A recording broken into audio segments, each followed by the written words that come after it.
नमस्कार बच्चों, कैसे आप सभी। साइंस का एक और चैप्टर लेके आया हूँ, बेहतरीन चैप्टर 11 विद्युत। इस पूरे चैप्टर में जितने भी इंपॉर्टेंट पॉइंट्स है जो एक बच्चे को 100% मार्क्स लाने के लिए याद करना चाहिए, उन सभी पॉइंट्स को हमारी पूरी टीचर्स की टीम ने मिलकर एक पॉइंट टू पॉइंट नोट तैयार कर लिया है। और ये पूरा नोट देखने के बाद मैं आपसे गारंटी के साथ बोल सकता हूँ कि आप पिछले 15 से 20 साल का पेपर उठा के देख लीजिए, इससे बाहर आपको क्वेश्चन कभी मिलेगा ही नहीं। इस चीज़ की मैं आपको बिल्कुल प्रॉमिस कर सकता हूं। इस वीडियो को बनाने के 4 मेजर ऑब्जेक्टिव है जो मैं अपने हर वीडियो में आपको बताता हूं। फर्स्ट, आपका 100% कंटेंट क्लियर करके देना, ताकि वीडियो पूरा देखने के बाद आपको अदर गाइड, रिफ्रेशर, नोट्स, किसी चीज की जरूरत ही ना पड़े। एक ही वीडियो में हमारा सब कुछ कंटेंट क्लियर हो जाए। सेकंड, आपका एक पॉइंट टू पॉइंट नोट तैयार हो जाएगा जो 10th लेवल पे तो बहुत ज्यादा यूजफुल है ही। अगर आप में से कोई कंपटीशन लेवल के एग्जाम की तैयारी करें तो वहां भी ये नोट्स आपके बहुत ज्यादा काम आएगा। थर्ड, हम पूरे चैप्टर को सिस्टमैटिक तरीके से पॉइंट टू पॉइंट पढ़ेंगे। इससे क्या होगा कि हमें विज्ञान ना समझ में आएगी, और जब समझ में आएगी तो हमें इसे रटने की आवश्यकता नहीं होगी। हम इसको रटेंगे नहीं, हम इसको समझेंगे, और जब समझेंगे तो फिर तो किसी भी प्रकार का क्वेश्चन आ जाए पेपर में हम उसे आसानी से कर सकते हैं।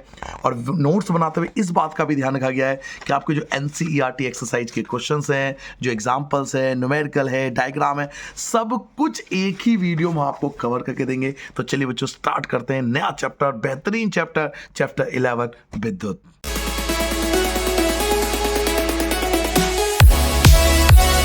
तो यहां से स्टार्ट करते हैं अपना ये बेहतरीन चैप्टर, और हमारा पहला टॉपिक है कि विद्युत क्या होता है। क्योंकि चैप्टर का नाम ही है विद्युत, तो हमें कम से कम डेफिनेशन पता होना चाहिए कि इलेक्ट्रिसिटी होता क्या है। वैसे तो चैप्टर आपका टॉपिक नंबर 4 से स्टार्ट होता है, विद्युत धारा, यहां से आपका मेन टॉपिक आएगा।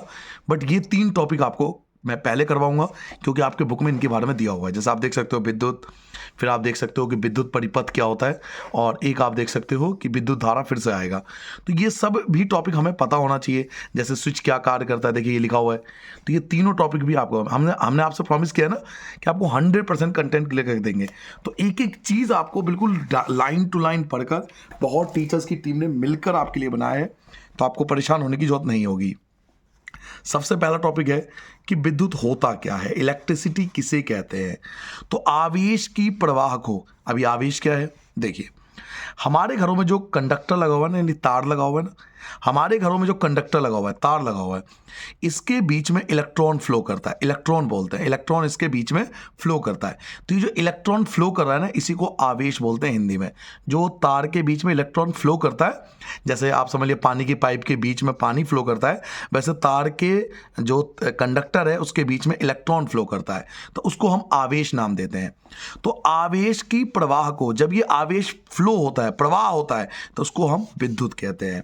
अब स्विच क्या कार्य करता है, तो स्विच जो है हमारे सेल यानी बैटरी और बल्ब के बीच चालक संबंध जोड़ता है। यानी स्विच का काम है सेल यानी जहां से इलेक्ट्रिसिटी आ रही है वो, और बल्ब यानी जिस चीज को हमें चलाना है। जो नहीं बल्ब हो कुछ भी हो सकता है, सेल मतलब जहां से करंट आ रहा है, और बल्ब यानी जिसको हमें चलाना है।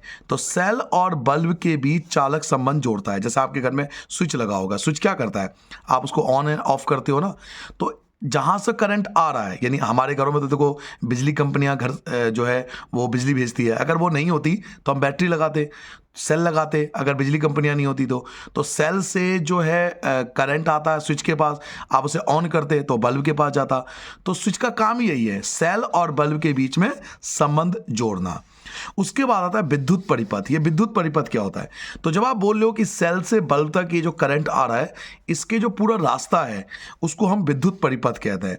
किसी विद्युत धारा के, जब विद्युत इलेक्ट्रिक करंट सतत तथा बंद पथ को, जब इलेक्ट्रिक करंट लगातार फ्लो हो या बंद पथ को हम विद्युत परिपथ कहते हैं। इसका तात्पर्य ये कहने का मतलब है कि किसी विद्युत धारा के सतत मतलब क्या होता है, लगातार, या तो लगातार फ्लो होगा या बंद पथ होगा। बंद पथ का मतलब होता है जब हम स्विच को ऑन कर देते हैं तो उसे बोलते हैं बंद पथ, बंद हो गया पथ और ये आगे जा सकता है करंट। और अगर हम सतत करेंगे, लगातार करेंगे, तो ये स्विच को उसका काम करेगा सतत करने का। तो जब विद्युत करंट लगातार सतत फ्लो हो या बंद पथ हो तो उसको हम विद्युत परिपथ कहते हैं। किसी विद्युत धारा के सतत तथा बंद पथ को विद्युत परिपथ कहते हैं। या तो लगातार बहना चाहिए या परिपथ बंद होना चाहिए। तो जब सतत होता है, लगातार होता है या बंद होता है पथ इलेक्ट्रिक करंट का, तो उसको विद्युत परिपथ कहते हैं। तो पहले 3 टॉपिक समझ लेते हैं। विद्युत का मतलब होता है आवेश का फ्लो होना, स्विच का काम होता है सेल और बल्ब के बीच चालक संबंध जोड़ना, और विद्युत परिपथ का मतलब होता है विद्युत धारा के लगातार फ्लो, सतत फ्लो या बंद पथ या पथ बंद होना चाहिए, इसको विद्युत परिपथ कहते हैं। विद्युत परिपथ ऐसे आप बना सकते हो, आपके बुक में भी बना हुआ है। नाउ यहां से आपका चैप्टर स्टार्ट होता है। मेन टॉपिक आपका यही है, विद्युत धारा। अगर आप एग्जाम के पर्पज से देखो तो इनमें से कभी भी कुछ आता नहीं है। अगर आप एग्जाम के पर्पज से तैयारी कर रहे हो तो इनमें से कुछ भी नहीं आएगा, बट नॉलेज के लिए पता होना चाहिए, इसलिए आपको बता दिया क्योंकि आपके बुक में गिवन है ना। विद्युत धारा क्या होता है, यहां से मेन टॉपिक स्टार्ट होता है। विद्युत धारा की प्रवाह के दर को विद्युत धारा कहते हैं। ये विद्युत आवेश आएगा, धारा नहीं आएगा बच्चों, यहां आवेश आएगा। विद्युत आवेश की प्रवाह के दर को विद्युत आवेश, यहां आवेश कर लेना, विद्युत आवेश की प्रवाह के दर को विद्युत धारा कहते हैं। यानी अभी आपने जाना कि भाई कंडक्टर के अंदर चार्ज फ्लो होता है, इसके अंदर चार्ज फ्लो होता है जिसको हम आवेश कहते हैं। तो आवेश फ्लो हो रहा है और पॉइंट ए से पॉइंट बी पे जाने में कुछ तो टाइम लगता होगा ना, ए से बी जाने में कुछ तो समय लगता होगा ना। तो आवेश को जब समय से डिवाइड कर देते हैं तो उसको हम विद्युत धारा कहते हैं। तो किस विद्युत आवेश यानी ये जो फ्लो हो रहा है की प्रवाह की दर, दर मतलब समय, तो आवेश की जो प्रवाह की दर होती है उसको विद्युत धारा कहते हैं। इसलिए देखो विद्युत धारा का फॉर्मूला क्या होता है, आवेश बटे समय। यानी यहां से यहां तक जो आवेश गया वो, और यहां से यहां तक जाने में जो समय लगा उससे हम डिवाइड कर देंगे। तो आवेश बटे समय, ये विद्युत धारा का फॉर्मूला होता है। विद्युत धारा को हम शॉर्ट में आई से लिखते हैं। आई का मतलब होता है विद्युत धारा। आवेश को हम शॉर्ट में क्यू से लिखते हैं और समय को हम शॉर्ट में टी से लिखते हैं। तो इस फॉर्मूले का शॉर्ट वर्जन होता है I equal to Q upon में टी। आई मतलब विद्युत धारा, क्यू मतलब आवेश और टी मतलब समय। और विद्युत धारा का ऐसा मात्रक होता है एम्पियर। विद्युत धारा का ऐसा मात्रक होता है एम्पियर, याद रखोगे। उसके बाद आता है 1 एम्पियर की भाई 1 एम्पियर की वैल्यू क्या होती है। 1 एम्पियर का मतलब क्या होता है, 1 एम्पियर आपसे एमसीक्यू वगैरह पूछ लेते हैं कि 1 एम्पियर की डेफिनेशन बताओ या 1 एम्पियर का मतलब बताओ। तो 1 एम्पियर का मतलब होता है 1 कुलाम अपॉन में 1 सेकेंड। अब ये कुलाम क्या है, तो कुलाम मैं आपको आगे बताऊंगा। ये आवेश का ऐसे मात्रक होता है, आवेश का ऐसे मात्रक होता है कुलाम, समय का ऐसे मात्रक होता है सेकेंड, और विद्युत धारा का ऐसे मात्रक होता है एम्पियर। तो 1 एम्पियर बराबर होता है 1 कुलाम अपॉन में 1 सेकेंड। आप शॉर्ट में लिख सकते हो 1 एम्पियर को ऐसे लिखेंगे, 1 कुलाम को 1 सी और 1 सेकेंड को 1 एस। तो 1 ampere equal to 1 coulomb upon में 1 सेकेंड। इस पेज पर हमने क्या क्या जाना, हमने जाना विद्युत क्या होता है। तो आवेश का प्रवाह जो होता है उसे विद्युत धारा कहते हैं। स्विच क्या होता है, तो ये सेल और बल्ब के बीच चालक संबंध जोड़ता है। विद्युत परिपथ क्या होता है, तो विद्युत धारा का जो सतत यानी लगातार और बंद पथ होता है, बंद कर देते हैं, तो विद्युत धारा का सतत और बंद पथ को हम विद्युत परिपथ कहते हैं। विद्युत धारा क्या होती है, तो विद्युत आवेश के प्रवाह की दर को विद्युत धारा कहते हैं। इसका मतलब है आवेश को जब हम समय से डिवाइड कर देंगे तो हमारा विद्युत धारा आ जाएगा। तो विद्युत धारा का फॉर्मूला बनता है आवेश बटे समय। अगर हम इसको शॉर्ट में लिखे तो I equal to Q upon में टी। आई का मतलब विद्युत धारा, आवेश का मतलब क्यू और समय का मतलब टी। और विद्युत धारा का ऐसे मात्रक होता है एम्पियर। 1 एम्पियर का मतलब होता है 1 एम्पियर का मतलब होता है 1 कुलाम अपॉन में 1 सेकेंड, जिसको हम शॉर्ट में लिख सकते हैं 1 ampere equal to 1 C upon में 1 एस। ठीक है, नाउ अगले टॉपिक पे आते हैं। पॉइंट नंबर 6 आ गया, विद्युत धारा को मापने वाला यंत्र क्या। हम विद्युत धारा को किससे नापते हैं, विद्युत धारा को मापने वाला यंत्र। आखिर वो कौन सा डिवाइस हमने बनाया जिससे हम इलेक्ट्रिक करंट को या विद्युत धारा को मापते हैं। तो इसको मापते हैं एक डिवाइस से जिसको बोलते हैं एमीटर। आपके घर में मीटर लगा हुआ है ना, मीटर क्यों लगा हुआ है, इसलिए तो लगा हुआ है ना ताकि वो इलेक्ट्रिक करंट को नाप सके कि आपने पूरे महीने में कितना इलेक्ट्रिक करंट कंज्यूम करा है।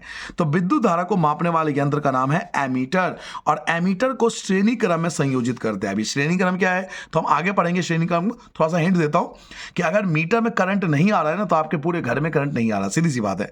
अगर मीटर को बंद कर दिया जाए तो पूरे घर का करंट, इलेक्ट्रिसिटी बंद हो जाएगा। उसको श्रेणी क्रम कहते हैं, जिसके बारे में हम चैप्टर में आगे पढ़ेंगे। विद्युत धारा को मापने वाला यंत्र है एमीटर। विद्युत धारा को एमीटर में मापते हैं, यानी इलेक्ट्रिक करंट को नापने के लिए एक यंत्र बनाया हमने जिसका नाम एमीटर रखा, और ये श्रेणी क्रम में संयोजित होता है।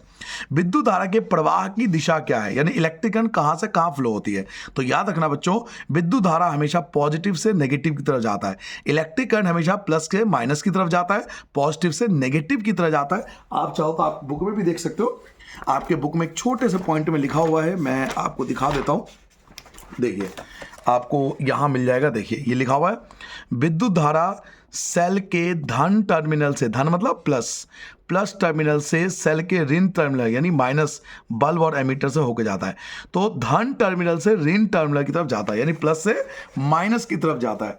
तो अगर आपसे एग्जाम में पूछा जाता है कि विद्युत धारा की प्रवाह की दिशा क्या है, करंट कौन से डायरेक्शन में फ्लो होता है, तो आपको बताना है प्लस से माइनस की तरफ फ्लो होता है। परिपथ में विद्युत धारा सेल के धन टर्मिनल से सेल के ऋण टर्मिनल तक बल्ब और एमीटर से होकर प्रभावित होता है। तो इस पॉइंट का यह मतलब हुआ कि विद्युत धारा हमेशा पॉजिटिव से नेगेटिव तरफ भागता है। अगला टॉपिक आता है विद्युत आवेश। एक टॉपिक आया था ना अभी, आपने लिखा था कि इलेक्ट्रिक करंट का फॉर्मूला होता है आवेश बटे समय, लिखा था ना आपने, आवेश बटे समय। तो आखिर ये आवेश क्या होता है? आवेश को हम Q से लिखते हैं, इलेक्ट्रिक चार्ज। विद्युत आवेश को हम Q से लिखते हैं, Q का मतलब होता है विद्युत आवेश। अभी विद्युत आवेश का मतलब क्या होता है? तो किसी वस्तु का वह गुण जो उसे विद्युत प्रकृति प्रदान करता है, यानी किसी वस्तु का वह प्रॉपर्टी जिसके कारण उसमें इलेक्ट्रिक करंट फ्लो कर पाती है। किसी वस्तु का वह गुण जो उसे विद्युत प्रकृति प्रदान करता है, तो उस गुण मतलब वह गुण जो उसे विद्युत की प्रकृति प्रदान कर रहा है, उस गुण को विद्युत आवेश कहते हैं। विद्युत आवेश दो प्रकार के होते हैं, एक पॉजिटिव चार्ज होता है, एक नेगेटिव चार्ज होता है। ये तो बच्चों को पता होता है, पॉजिटिव चार्ज और नेगेटिव चार्ज। ऐसा ही मात्रक इसका कूलाम होता है, विद्युत आवेश का ऐसा ही मात्रक कूलाम होता है, और एक कूलाम की वैल्यू होती है 6 × 10⁻18 इलेक्ट्रॉन। एमसीक्यू वगैरह में बहुत ज्यादा आते हैं। एक कूलाम की वैल्यू होती है 6 × 10⁻18 इलेक्ट्रॉन, और एक इलेक्ट्रॉन में कितने कूलाम होते हैं? तो एक इलेक्ट्रॉन में 1.6 × 10⁻−19 कूलाम होते हैं। एक कूलाम में 6 × 10⁻18 इलेक्ट्रॉन होते हैं, और एक इलेक्ट्रॉन में 1.6 × 10⁻−19 कूलाम होते हैं। तो ये 1 कूलाम की वैल्यू, 1 इलेक्ट्रॉन की वैल्यू एमसीक्यू वगैरह में पूछते हैं। इस पेज पर हमने क्या जाना? सबसे पहले मैंने आपको बताया कि विद्युत धारा को मापने वाला यंत्र कौन सा है। तो विद्युत धारा को मापने वाला यंत्र है एमीटर, और एमीटर हमेशा श्रेणी क्रम में लगाते हैं। विद्युत धारा के प्रवाह की दिशा कौन सी है? तो विद्युत धारा हमेशा प्लस से माइनस की तरफ जाता है। विद्युत आवेश क्या होता है? तो किसी वस्तु का वह गुण जो उसे विद्युत की प्रकृति प्रदान करती है, उसे विद्युत आवेश कहते हैं। ये दो प्रकार का होता है, प्लस और माइनस का। विद्युत आवेश का ऐसा मात्रक कूलाम होता है। 1 कूलाम की वैल्यू होती है 6 × 10⁻18 इलेक्ट्रॉन, और 1 इलेक्ट्रॉन की वैल्यू होती है 1.6 × 10⁻−19 कूलाम। ना अगले टॉपिक पे आता है विद्युत विभवांतर। विद्युत विभवांतर, इसको हम V से डिनोट करते हैं, V से डिनोट करते हैं। V का मतलब है पोटेंशियल डिफरेंस, इंग्लिश में बोलते हैं पोटेंशियल डिफरेंस, और हिंदी में इसको बोलते हैं विद्युत विभवांतर। अभी विद्युत विभवांतर क्या होता है ये समझने से पहले मैं आपको एक चीज समझाना चाहता हूं। देखिए, आपके पास करंट जो है वो A पॉइंट पे है, और आप चाहते हो कि करंट B पॉइंट पे पहुंचे। भाई आपके घर में मीटर लगा हुआ है, करंट यहाँ आ गया, और आप चाहते हो आपके घर तक, आपके रूम तक ये करंट पहुंचे तार के द्वारा। तो करंट A पॉइंट से B पॉइंट पर कब जाएगा? जब इसके पास करंट बहुत ज्यादा होगा और इसके पास नहीं के बराबर हो या बिल्कुल कम हो। कोई चीज फ्लो कब करती है? कोई चीज एक जगह से दूसरी जगह कब जाती है? मान लीजिए आपने पानी का पाइप एक A पॉइंट से B पॉइंट पे लगाया, पानी तभी तो यहां तक पहुंचेगा जब यहां पर क्या हो, पानी का प्रेशर बहुत ज्यादा हो, और यहां पानी का प्रेशर या तो बहुत कम हो या बिल्कुल ना हो, तभी तो पानी फ्लो करेगा ना यहां से यहां तक। मान लीजिए आपको कूलर बनना है, ये आपका कूलर है और ये टंकी है, तो टंकी में पानी लगाते कूलर में तभी तो भर पाओगे ना जब यहाँ प्रेशर ज़्यादा होगा। जब यहाँ पानी का प्रेशर ज़्यादा होगा तभी तो वो कूलर तक पानी पहुँचेगा। यही चीज़ चार्ज में होता है। यहाँ पर चार्ज क्या है, बहुत ज़्यादा है, और यहां चार्ज बिल्कुल नहीं है। तो पॉइंट ए से पॉइंट बी तक चार्ज क्यों फ्लो कर पाता है? क्योंकि एक के पास चार्ज आवेश बहुत ज्यादा है और एक के पास चार्ज बिल्कुल ही नहीं है। ये हमारा स्विच है, स्विच के पास बहुत ज्यादा चार्ज है। ये हमारा पंखा है, इसके पास बिल्कुल भी चार्ज नहीं है। तो ए से बी तक चार्ज इसलिए फ्लो कर पाता है क्योंकि इसके पास चार्ज बहुत ज्यादा है, चार्ज का प्रेशर बहुत ज्यादा है, इसके पास चार्ज का प्रेशर बहुत कम है या बिल्कुल है ही नहीं। तो इन दोनों के चार्ज का जो डिफरेंस होता है, इन दोनों के चार्ज का जो अंतर होता है, उसी को साइंस में विद्युत विभवांतर बोला जाता है। अब इसको डिफाइन कैसे करोगे आप? तो डिफाइन देखो ऐसे करेंगे, इस तरह से पहले समझ लो, उसके बाद आप इसे करते रहना। पॉइंट ए से पॉइंट बी तक क्या फ्लो हो रहा है? तो चार्ज फ्लो हो रहा है। पॉइंट ए से पॉइंट बी तक क्या फ्लो हो रहा है? तो चार्ज फ्लो हो रहा है। समझते हो ना बात को? पॉइंट ए से बी तक चार्ज फ्लो हो रहा है। तो पॉइंट ए से पॉइंट बी तक जो वर्क होगा, वर्क का मतलब क्या है, याद करो 9th क्लास में जब कोई फोर्स और डिस्प्लेसमेंट दोनों चीज होती है तो वहां पे वर्क होता है। पॉइंट ए से पॉइंट बी तक कब जा रहा है, जब यह फोर्स लग रहा है, चार्ज का फोर्स लग रहा है, और फोर्स लग रहा है और डिस्प्लेसमेंट भी हो रही है, ए से बी तक जा रहा है, विस्थापन भी हो रहा है, ए से बी तक जाने में विस्थापन भी हो रहा है और बल भी लग रहा है। तो जब विस्थापन और बल दोनों होते हैं तो उसे बोलते हैं कार्य, वर्क बोलते हैं। तो ए से पॉइंट बी तक जाने में किया गया कार्य, और क्या ले जाने में किया गया कार्य, तो आवेश लिए ले जाने में किया गया कार्य। तो सिंपल, घुमा फिरा के नहीं बोलूंगा, सिंपल वर्ड याद रखो, जब कार्य को आवेश से भाग कर देते हैं, जब कार्य को आवेश से डिवाइड कर देते हैं तो विद्युत विभवांतर बोलते हैं। वैसे विद्युत विभवांतर का मतलब होता है पॉइंट ए और पॉइंट बी के बीच में जो चार्ज का डिफरेंस होता है। चलिए आप पेपर में ये लिख के आओगे, किसी धारावाही विद्युत परिपथ के दो बिंदुओं के बीच विद्युत विभवांतर को हम उस कार्य द्वारा परिभाषित करते हैं जो एकांक आवेश को, यानी एक चार्ज को एक बिंदु से दूसरे बिंदु तक लाने में किया जाता है। यानी एक बिंदु से दूसरे बिंदु तक चार्ज को ले जाने में किया गया कार्य, एक बिंदु से दूसरे बिंदु तक आवेश को ले जाने में किया गया जो कार्य होता है उसको विद्युत विभवांतर कहते हैं। इसकी परिभाषा में इसका फॉर्मूला आपको मिल जाएगा। विद्युत विभवांतर का फॉर्मूला होता है कार्य बटे आवेश। विद्युत विभवांतर को शॉर्ट में V से लिखते हैं, कार्य को शॉर्ट में W से लिखते हैं और आवेश को शॉर्ट में Q से लिखते हैं। तो शॉर्ट फॉर्मूला बन गया V equal to W upon में Q। आप याद रखिए, अब तक हम दो फॉर्मूले पढ़ चुके हैं। पहला हमने पढ़ा था I equal to Q upon में T, फॉर्मूला याद करते जाना हाथों हाथ। और दूसरा फॉर्मूला पढ़ा V equal to W upon में Q। I का मतलब इलेक्ट्रिक करंट, Q का मतलब चार्ज, T का मतलब टाइम, V का मतलब विद्युत विभवांतर, W का मतलब वर्क यानी कार्य और Q का मतलब आवेश यानी चार्ज। और इसका SI मात्रक होता है वोल्ट। विद्युत विभवांतर का SI मात्रक होता है वोल्ट। तो विद्युत विभवांतर का मतलब हुआ कि पॉइंट ए से पॉइंट बी, एक बिंदु से दूसरे बिंदु तक आवेश को ले जाने में किया गया कार्य विद्युत विभवांतर कहलाता है। विद्युत विभवांतर का फॉर्मूला होता है कार्य बटे आवेश। इसको V equal to W upon Q से लिखते हैं। ऐसा ही मात्रक इसका वोल्ट होता है। अगर एग्जाम में आपसे पूछा जाए भाई 1 वोल्ट का मतलब बताओ, 1 वोल्ट का अर्थ बताओ, तो बच्चों 1 वोल्ट का मतलब होता है 1 जूल अपॉन में 1 कूलाम। 1 वोल्ट इक्वल टू होता है 1 जूल अपॉन में 1 कूलाम। क्यों? क्योंकि देखो V मतलब क्या, विद्युत विभवांतर। विद्युत विभवांतर का ऐसे मात्रक होता है वोल्ट। W मतलब होता है वर्क का ऐसे मात्रक होता है जूल।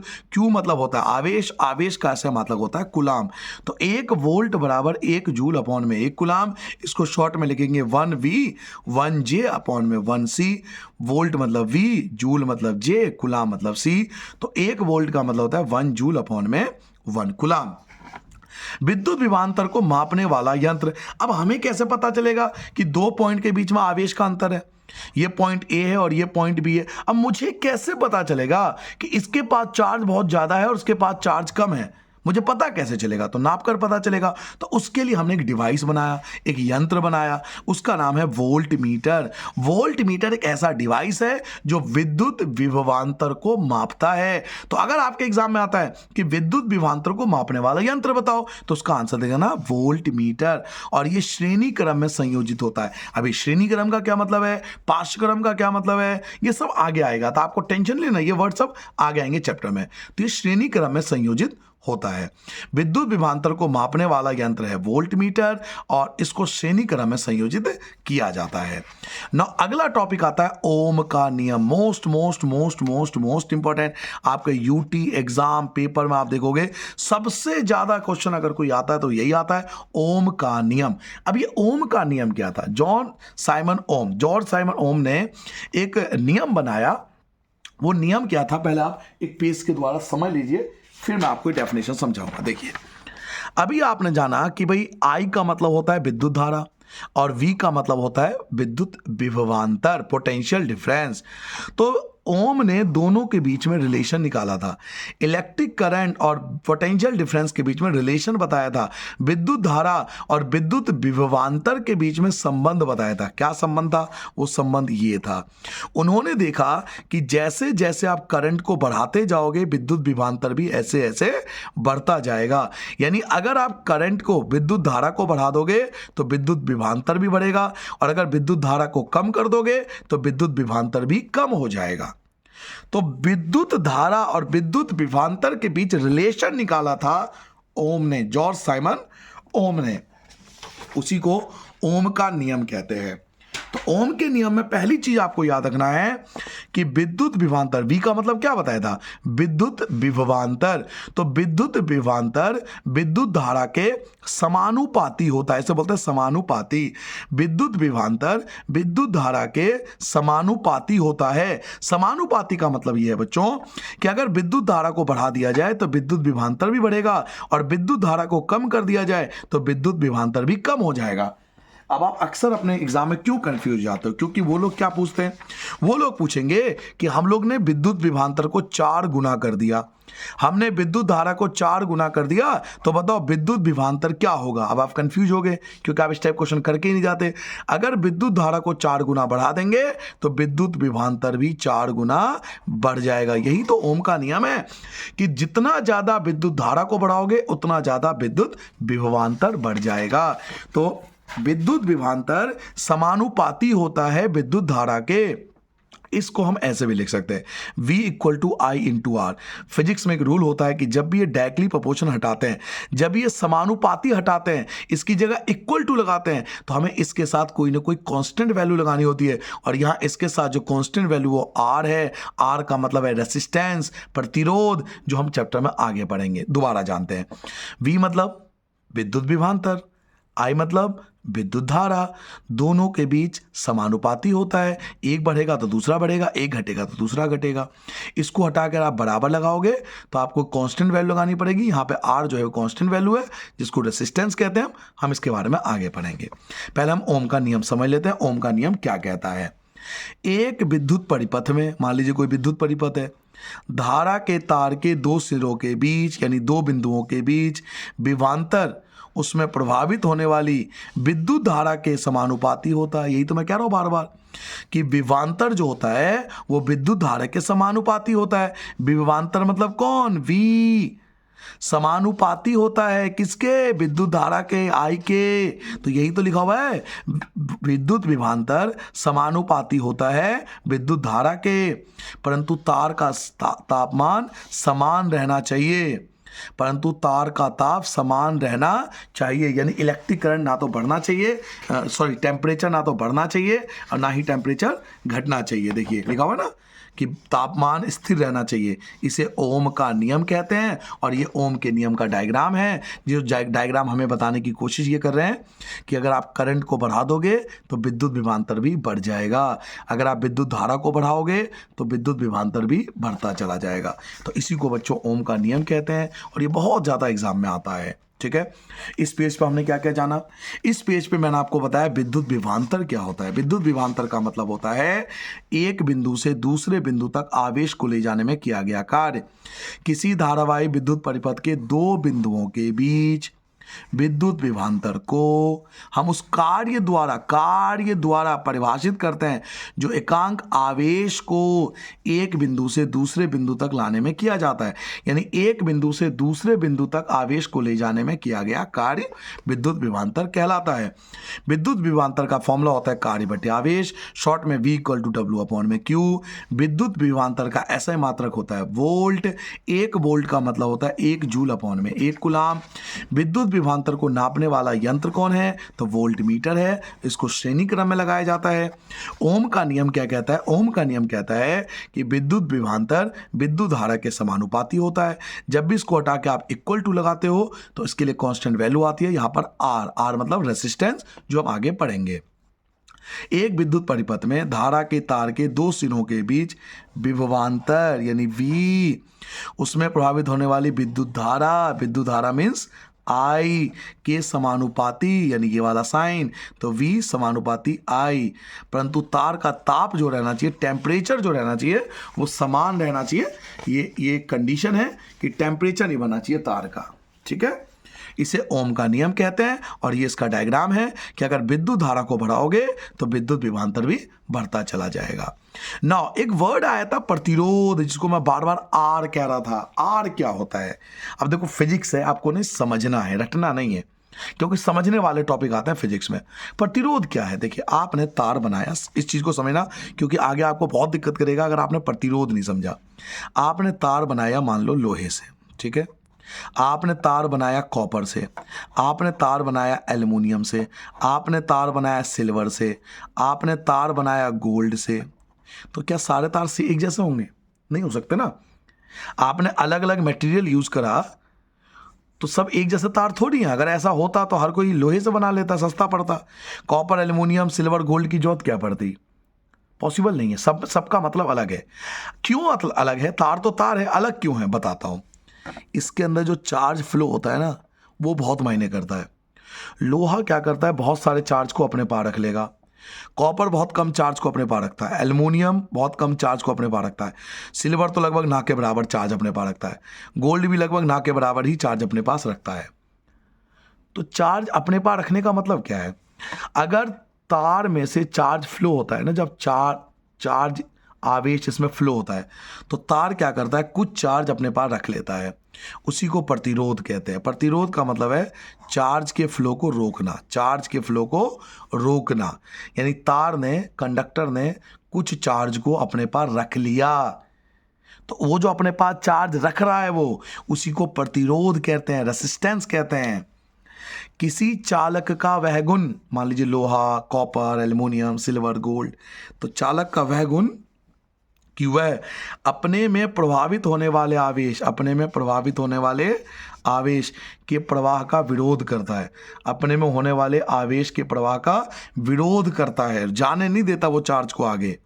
तो कोई भी मटेरियल आप ले लोगे ना, तो कुछ चार्ज वो अपने पास रख लेगा। सिल्वर को बेस्ट कंडक्टर क्यों बोलते हैं?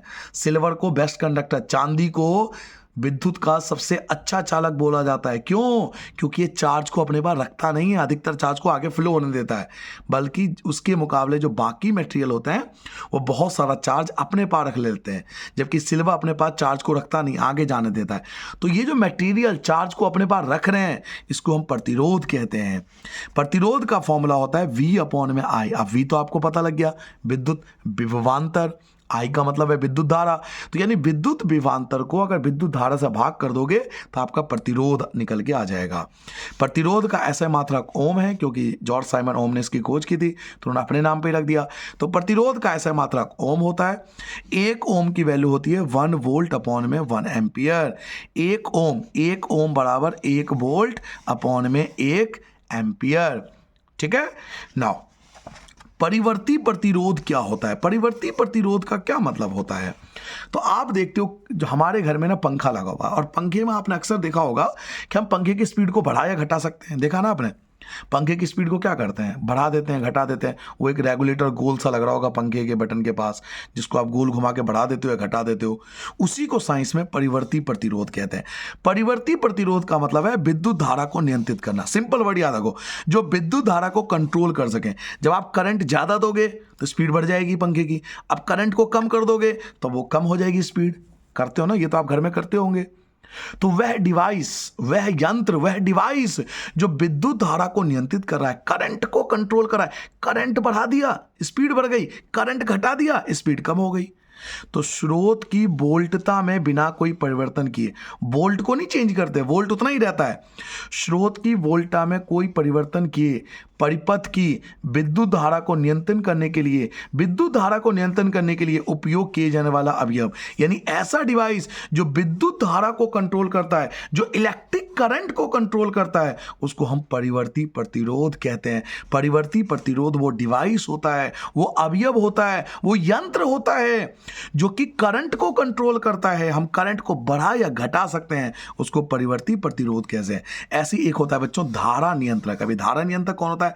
धारा नियंत्रक वो होता है जो रेसिस्टेंस को कंट्रोल करता है। हम जब चाहें रेसिस्टेंस को बढ़ा दें या हम जब चाहें रेसिस्टेंस को घटा दें। तो रेसिस्टेंस को बढ़ाना और घटाना धारा नियंत्रक कहलाता है। घर में आपके आयरन प्रेस होगा, लोहे व आयरन का प्रेस आता है ना, जो कपड़े प्रेस करते हो आप, आयरन प्रेस, उसमें रेसिस्टेंस को हम बढ़ा और घटा देते हैं। रेसिस्टेंस को बढ़ाने और घटाने से क्या होता है कि वो जो आप आयरन प्रेस कर रहे हो वो ज़्यादा हीट हो जाता है या कम हीट हो जाता है। आपने जरूर अपने घर में होगा, जाके देखना, एक गोल आयरन प्रेस है ना, उसके ऊपर गोल सा बटन होगा, उसे आप बढ़ा दोगे तो रेसिस्टेंस बढ़ जाएगा या कम हो जाएगा। तो उस हिसाब से हीट बढ़ जाती है, कम हो जाती है, तो उसको धारा नियंत्रक कहते हैं। धारा नियंत्रक वो होता है जो प्रतिरोध को कंट्रोल करता है, रेसिस्टेंस को कंट्रोल करता है। विद्युत परिपथ में परिपथ के प्रतिरोध को परिवर्तित करने वाले प्रायः एक युक्ति का प्रयोग किया जाता है। यानी प्रतिरोध को कंट्रोल करने के लिए, प्रतिरोध को परिवर्तित करने के लिए, प्रतिरोध को कंट्रोल करने के लिए हम एक डिवाइस का प्रयोग करते हैं। उसी डिवाइस को धारा नियंत्रक कहते हैं। इस पेज पर हमने क्या जाना, एक बार जल्दी रिवाइज करा दूं, ये पेज हटा देता हूं एक बार। इस पेज पे मैंने आपको बताया कि प्रतिरोध क्या होता है। तो हम अलग अलग मटेरियल से जब हम तार बनाते हैं तो ये मटेरियल क्या करता है, चार्ज के फ्लो को रोकता है। कोई चार्ज के फ्लो को बहुत ज़्यादा रोकता है, कोई चार्ज के फ्लो को बहुत कम रोकता है। तो ये जो चार्ज के फ्लो को रोक रहे हैं ना, ये इसी को प्रतिरोध कहते हैं। किसी चालक का वह गुण, वह अपने में प्रवाहित होने वाले आवेश के प्रवाह का विरोध करता है। रेसिस्टेंस का फॉर्मूला होता है विद्युत विभवांतर अपॉन में इलेक्ट्रिक करंट। ऐसा मात्रक इसका ओम होता है। 1 ओम की वैल्यू होती है 1 वोल्ट अपॉन में 1 एम्पियर। परिवर्ती प्रतिरोध वो डिवाइस होता है, अवयव होता है जो धारा को नियंत्रित करता है। और धारा नियंत्रक वो डिवाइस होता है जो प्रतिरोध को नियंत्रित करता है, रेसिस्टेंस को कंट्रोल करता है। तो ये इलेक्ट्रिक करंट को कंट्रोल करता है और ये रेसिस्टेंस को कंट्रोल करता है। नो, अगला टॉपिक आता है, नेक्स्ट टॉपिक आता है, देखिए अगला टॉपिक आ गया सुचालक और कुचालक। सुचालक और कुचालक ये बचपन से पढ़ते आ रहे हो, कोई नई चीज़ तो है नहीं कि आपको सुचालक और कुचालक ना पता हो, 6th क्लास में आ गया था। बट यहाँ पर 10th के हिसाब से आपको आंसर लिखना है। सुचालक कौन होता है? देखिए पहले मैं आपको बताता हूँ गुड कंडक्टर कौन। सुचालक कौन होता है? जिसका रेसिस्टेंस कम होता है। कुचालक कौन होता है? जिसका रेसिस्टेंस ज़्यादा होता है।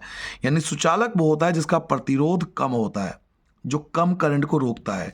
कुचालक वो होता है जिसका रेसिस्टेंस ज़्यादा होता है, जो ज़्यादा करंट को रोकता है। तो इसका ये मतलब हुआ कि अगर कोई चालक जो है, अगर कोई चालक की बात करें, अगर इसमें प्रतिरोध कम है, मतलब ये इलेक्ट्रिक करंट को कम रोकता है, इलेक्ट्रिक करंट को फ्लो होने देता है अपने अंदर, तो उसको हम सुचालक बोलेंगे। और अगर मान लो कोई चालक है और उसके अंदर प्रतिरोध ज़्यादा है, वो करंट को रोक देता है पूरी तरह, तो उसको कुचालक बोलेंगे। तो जो करंट को नहीं रोकता यानी जिसका प्रतिरोध कम होता है वो सुचालक है, और जो करंट को रोक देता है यानी जिसका प्रतिरोध बहुत ज़्यादा है उसको हम कुचालक बोलेंगे।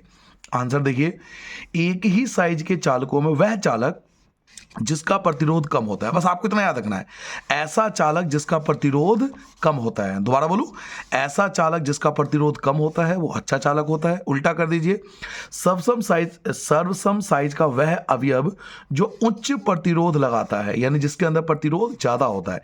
तो जब प्रतिरोध ज्यादा होगा तो उसको हीन चालक कहेंगे, उसको कुचालक कहेंगे।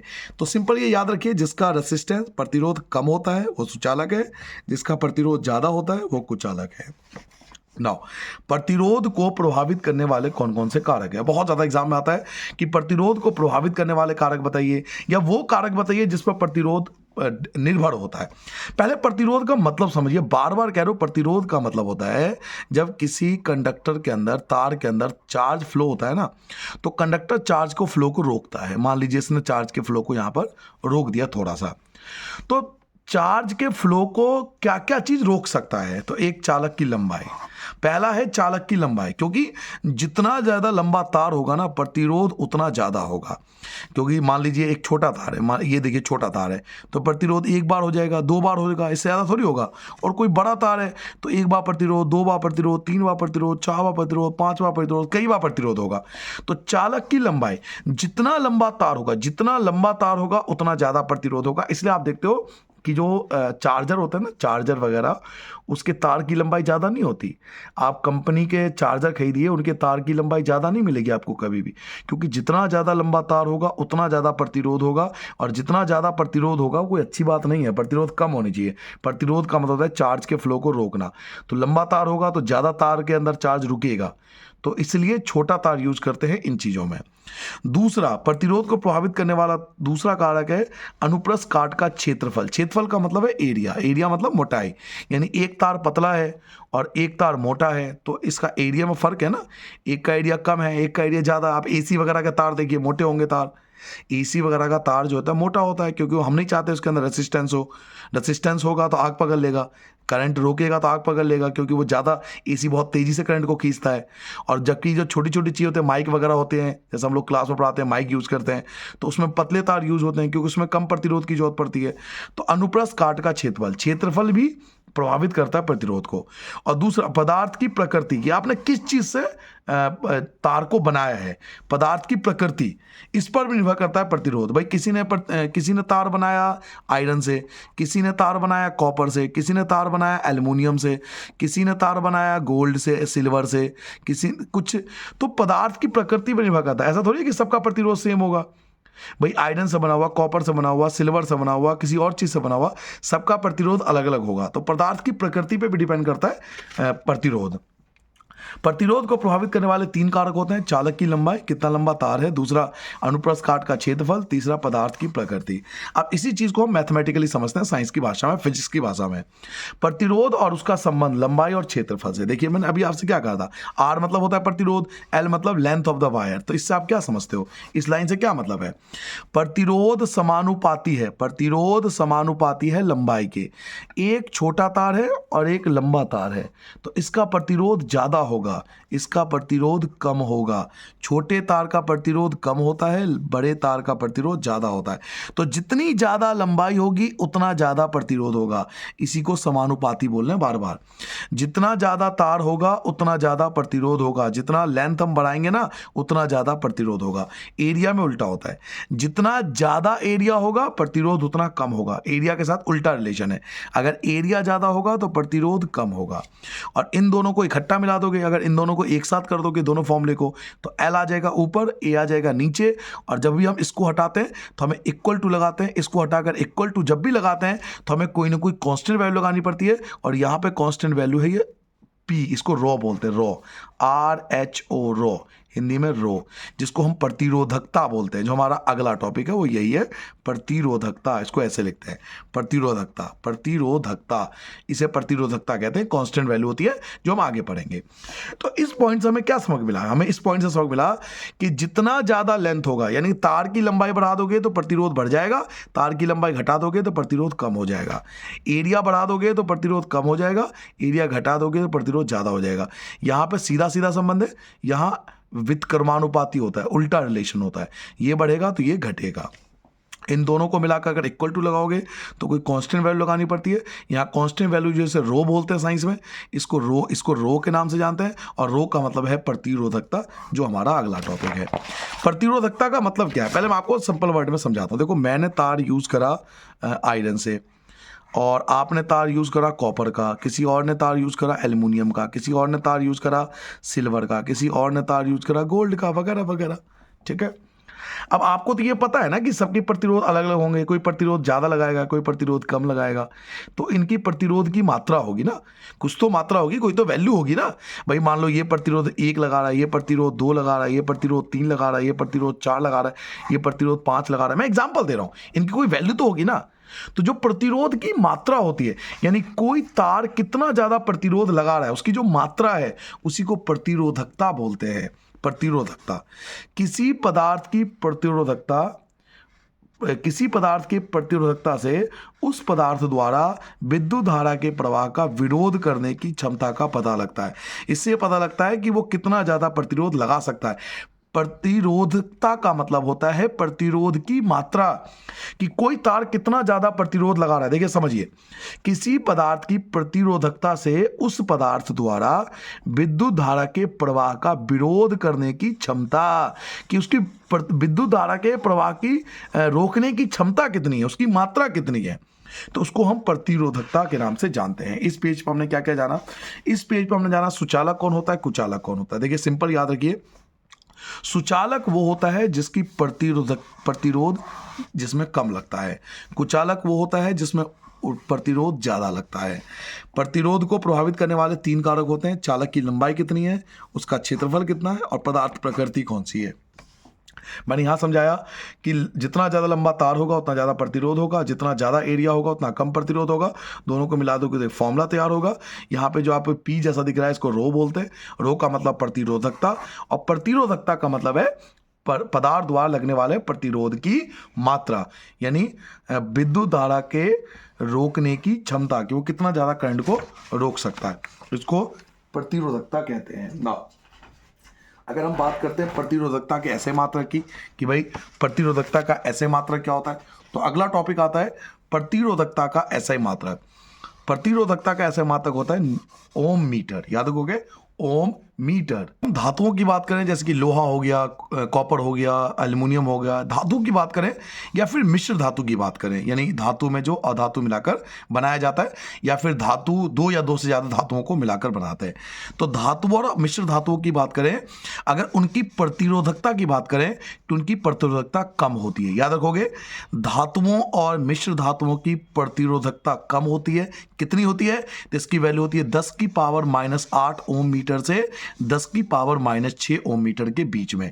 धातु और मिश्र धातु की जो प्रतिरोधकता होती है वो कम होती है और उसकी वैल्यू 10 की पावर -8 से 10 की पावर -6 ओम मीटर के बीच में होता है।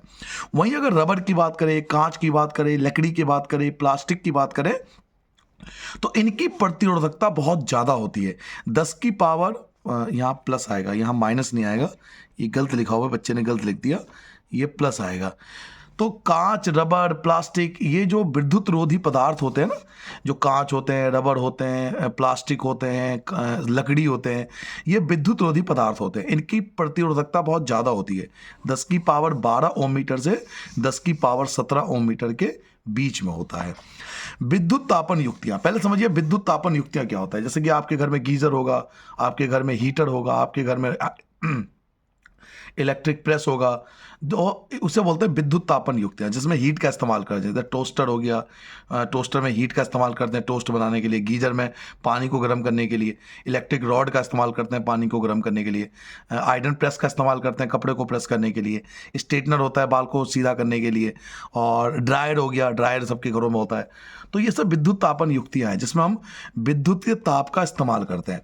तो बच्चों यहाँ पे जाना जरूरी है, जितने भी ड्रायर वगैरह आप कराते हो ना बालों का, उन सभी में ना हम लोग मिश्र धातु का इस्तेमाल करते हैं। जी हाँ, जितने भी विद्युत तापन युक्तियां होती है ना उनमें मिश्र धातुओं का इस्तेमाल होता है। याद रखना है, विद्युत तापन युक्तियों में यानी जितने भी हीटिंग डिवाइसेस होते हैं, geyser, electric rod, electric iron, toaster, straightener, dryer, बहुत सारे नाम हैं, आप खुद भी जानते होंगे, आपके आसपास बहुत सारे नाम हैं।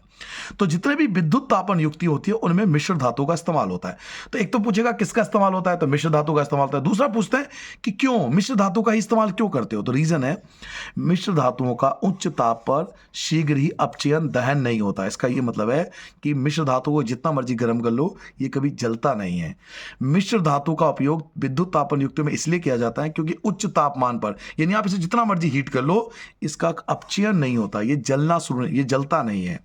यही कारण है कि मिश्र धातु का उपयोग विद्युत इस्त्री, टोस्टर आदि समान विद्युत तापन युक्तियों के निर्माण में किया जाता है। तो अगर आपसे पूछा जाए कि विद्युत तापन युक्तियां heater, toaster, geyser, iron rod, इस्त्री और ड्रायर, इन सब में किसका इस्तेमाल होता है, तो मिश्र धातु का इस्तेमाल होता है। क्यों? क्योंकि उच्च तापमान पर जलता नहीं है। ना अगला आता है प्रतिरोध के प्रकार। आप पढ़ते थे ना बार बार प्रतिरोध, रेसिस्टेंस। जब तक आप रेसिस्टेंस, प्रतिरोध नहीं समझोगे ना आपको आगे समझ में नहीं आएगा। रेसिस्टेंस का मतलब होता है जैसे ये तार के बीच में चार्ज फ्लो हो रहा है, तार के बीच में चार्ज फ्लो हो रहा है, तो इसके फ्लो को रोकना, इसके फ्लो को रोकना, चार्ज के फ्लो को रोकना रेसिस्टेंस कहलाता है। तो प्रतिरोध बेसिकली दो प्रकार के होते हैं, एक होता है श्रेणी क्रम प्रतिरोध, एक होता है पाशक्रम प्रतिरोध। याद कीजिए जब वीडियो स्टार्ट किया था तब मैंने आपसे कहा था ना कि बाद में आएगा श्रेणी क्रम, पाशक्रम, अब आ गया। प्रतिरोध दो प्रकार के होते हैं, एक होता है श्रेणी क्रम प्रतिरोध, एक होता है पाशक्रम प्रतिरोध। आगे हम इनके बारे में पढ़ने वाले हैं और दोनों में क्या डिफरेंस होता है। पहले इस पेज को जान लेते हैं। मैंने आपको बताया प्रतिरोधकता का जो ऐसा ही मात्रक होता है वो होता है ओम मीटर। जितने भी धातु और मिश्र धातु होती है उनकी प्रतिरोधकता कम होती है 10⁻⁸ से 10⁻⁶ ओम मीटर के बीच में। रबर, कांच, प्लास्टिक, लकड़ी, इन सब की ये सब जो विद्युत रोधी पदार्थ है इनकी प्रतिरोधकता बहुत ज़्यादा होती है 10⁻12 से लेकर 10⁻17 ओम मीटर के बीच में।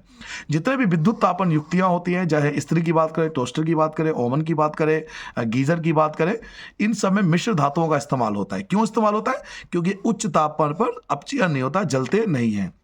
यही कारण है कि मिश्र धातु का उपयोग विद्युत इस्त्री, टोस्टर आदि समान विद्युत तापन युक्तियों के निर्माण में किया जाता है। अगर प्रतिरोध के प्रकार की बात करें तो प्रतिरोध दो प्रकार के होते हैं, एक होता है श्रेणी क्रम प्रतिरोध, एक होता है पाशक्रम प्रतिरोध। अब आपको फर्क पता होना चाहिए श्रेणी क्रम प्रतिरोध और पाशक्रम प्रतिरोध में क्या फर्क होता है। तो जब भी प्रतिरोध को इस प्रकार से लगाया जाता है, ध्यान से देखिए प्रतिरोध को कैसे लगाया गया। ये प्रतिरोध है, ये रेसिस्टेंस है, पहला रेसिस्टेंस, दूसरा रेसिस्टेंस, तीसरा रेसिस्टेंस। जब एक प्रतिरोध को लाइन से लगाया जाता है, यानी अगर आप यहां से करंट को कहीं से भी काट दोगे ना तो ये सारे बेकार हो जाएंगे, ये सब टूट जाएगा। तो ऐसा प्रतिरोध जो ऐसे एक लाइन से जुड़ा हो, ऐसा प्रतिरोध जो एक लाइन से जुड़ा हो उसको हम श्रेणी क्रम प्रतिरोध कहते हैं। जैसा आप देख सकते हो ये श्रेणी क्रम प्रतिरोध है। R1, R2, R3 ये इलेक्ट्रिक करंट फ्लो हो रहा है, इसे स्विच बोलते हैं, ये बैटरी बोलते हैं, ये एम्पियर एमीमीटर है जो इलेक्ट्रिक करंट को नापता है। तो ऐसा प्रतिरोध जो एक लाइन से लगा हो, अगर एक को कहीं से तोड़ देंगे तो आगे के सारे बंद हो जाएंगे, तो उनको श्रेणी क्रम प्रतिरोध कहते हैं। और ऐसा प्रतिरोध जो इस प्रकार पैरेलल हो, यानी एक ऊपर लगा हुआ है, एक बीच में लगा हुआ है, एक नीचे लगा हुआ है, अगर मैं इसको तोड़ दूंगा तो बाकी पे कोई फर्क नहीं पड़ेगा। तो इस प्रकार जो पैरेलल फॉर्म में लगाते हैं उसको पाशक्रम प्रतिरोध कहते हैं। इसलिए पाशक्रम प्रतिरोध को समांतर क्रम प्रतिरोध भी बोला जाता है। इसको समांतर क्रम प्रतिरोध भी बोला जाता है। कई टीचर्स को समांतर क्रम प्रतिरोध भी बोलते हैं क्योंकि समांतर है, देखो पैरेलल है एक दूसरे के। तो पेपर में आता है कि श्रेणी क्रम प्रतिरोध बना के दो तो श्रेणी क्रम प्रतिरोध ऐसा बनता है और पाशक्रम प्रतिरोध या समांतर क्रम प्रतिरोध इस प्रकार से बनता है। तो दोनों का डायग्राम भी प्रैक्टिस करके जरूर जाना। ये बुक से ही बनाया है, आपके बुक में भी है, आप चाहो तो बुक में देख लो, यहाँ पे आप आराम से वीडियो को पॉज करके आराम से बना लेना। ना श्रेणी क्रम प्रतिरोध क्या होता है? ये जो बार बार मैं कह रहा हूँ श्रेणी क्रम प्रतिरोध है, ये होता क्या है? श्रेणी क्रम प्रतिरोध का मतलब क्या है? तो प्रतिरोधकों को सिरे से दूसरा सिरा मिलाकर जोड़ा जाता है। प्रतिरोधकों को यहाँ एक वर्ड ऐड कर लेना, एक सिरे से, यहां ऐड कर लेना एक सिरे से। प्रतिरोधकों को एक सिरे से दूसरा सिरा मिलाकर जोड़ा जाता है। ध्यान से देखिए, इसमें एक सिरे से दूसरा सिरा जुड़ा हुआ है, एक सिरे से दूसरा सिरा जुड़ा हुआ है, एक सिरे से दूसरा सिरा जुड़ा हुआ है और X से शुरू है और Y पे खत्म है, यानी एक सिरा X हो गया और एक सिरा Y हो गया। तो यहां से शुरू हुआ और यहां पे खत्म हुआ, एक लाइन में ही खत्म हो गया सारे प्रतिरोध। जब एक सिरे से दूसरे सिरे के बीच में जोड़ दिया जाता है प्रतिरोध को, यानी एक लाइन से ही जोड़ दिया जाता है। सिंपल आपके शब्दों में, जब प्रतिरोध को एक लाइन में जोड़ दिया जाता है तो ऐसे प्रतिरोध को हम श्रेणी क्रम प्रतिरोध कहते हैं। एक बात और ध्यान रखना, जितने भी श्रेणी क्रम प्रतिरोध होते हैं ना, श्रेणी क्रम संयोजन में परिपथ में हर भाग में विद्युत धारा समान होती है। जी हाँ, इलेक्ट्रिक करंट सब में सेम होती है, इन सब में इलेक्ट्रिक करंट सेम होगा। पहले प्रतिरोध में जो इलेक्ट्रिक करंट होगा वही दूसरे में होगा, वही तीसरे में होगा, सब में इलेक्ट्रिक करंट सेम होगा। अगर यहाँ 5 एम्पियर तो यहाँ भी 5 एम्पियर, यहाँ भी 5 एम्पियर। जो हम दिवाली पे लड़ी नहीं लाते, जो दिवाली पे अपने घर के आगे लड़ी लगाते हैं ना, वो श्रेणी क्रम प्रतिरोध होता है। उसमें आप ध्यान से देखा करो, अगर एक बल्ब खराब हो जाता है तो आगे सारे खराब हो जाते हैं, क्योंकि वो श्रेणी क्रम में जुड़ा होता है। तो ऐसा प्रतिरोध जो श्रेणी क्रम में जुड़ा होगा ना, बिल्कुल लाइन से होगा। अगर एक खराब हो जाएगा तो आगे के सारे बंद हो जाएंगे। और इसमें इलेक्ट्रिक करंट सब में सेम होता है, इलेक्ट्रिक करंट सब में सेम होता है। यही आपका सेकंड पॉइंट है कि इसमें इलेक्ट्रिक करंट सब में सेम होता है। श्रेणी क्रम प्रतिरोध का टोटल रेसिस्टेंस निकालने का फॉर्मूला होता है R1 + R2 + R3। मान लीजिए भाई, पहला प्रतिरोध जो है वो 5 ओम का है, दूसरा प्रतिरोध 3 ओम का है और अगला प्रतिरोध 4 ओम का है। तो हम तीनों को प्लस कर लेंगे, 5 और 3 8, 8 और 4 12, तो 12 ओम टोटल रेसिस्टेंस हो गया। सिंपल इन तीनों को प्लस कर लेंगे। तो श्रेणी क्रम प्रतिरोध को जोड़ने का तरीका होता है R1 + R2 + R3। ठीक है, इस पेज पर हमने क्या जाना, एक तो मैंने आपको श्रेणी क्रम प्रतिरोध बताया जो लाइन से जोड़ते हैं ऐसे, एक पाशक्रम प्रतिरोध बताया जो पैरेलल होता है, अगर एक को तोड़ दोगे तो बाकी पे कोई फर्क नहीं पड़ेगा। श्रेणी क्रम प्रतिरोध के बारे में 3 बातें मैंने आपको बताया।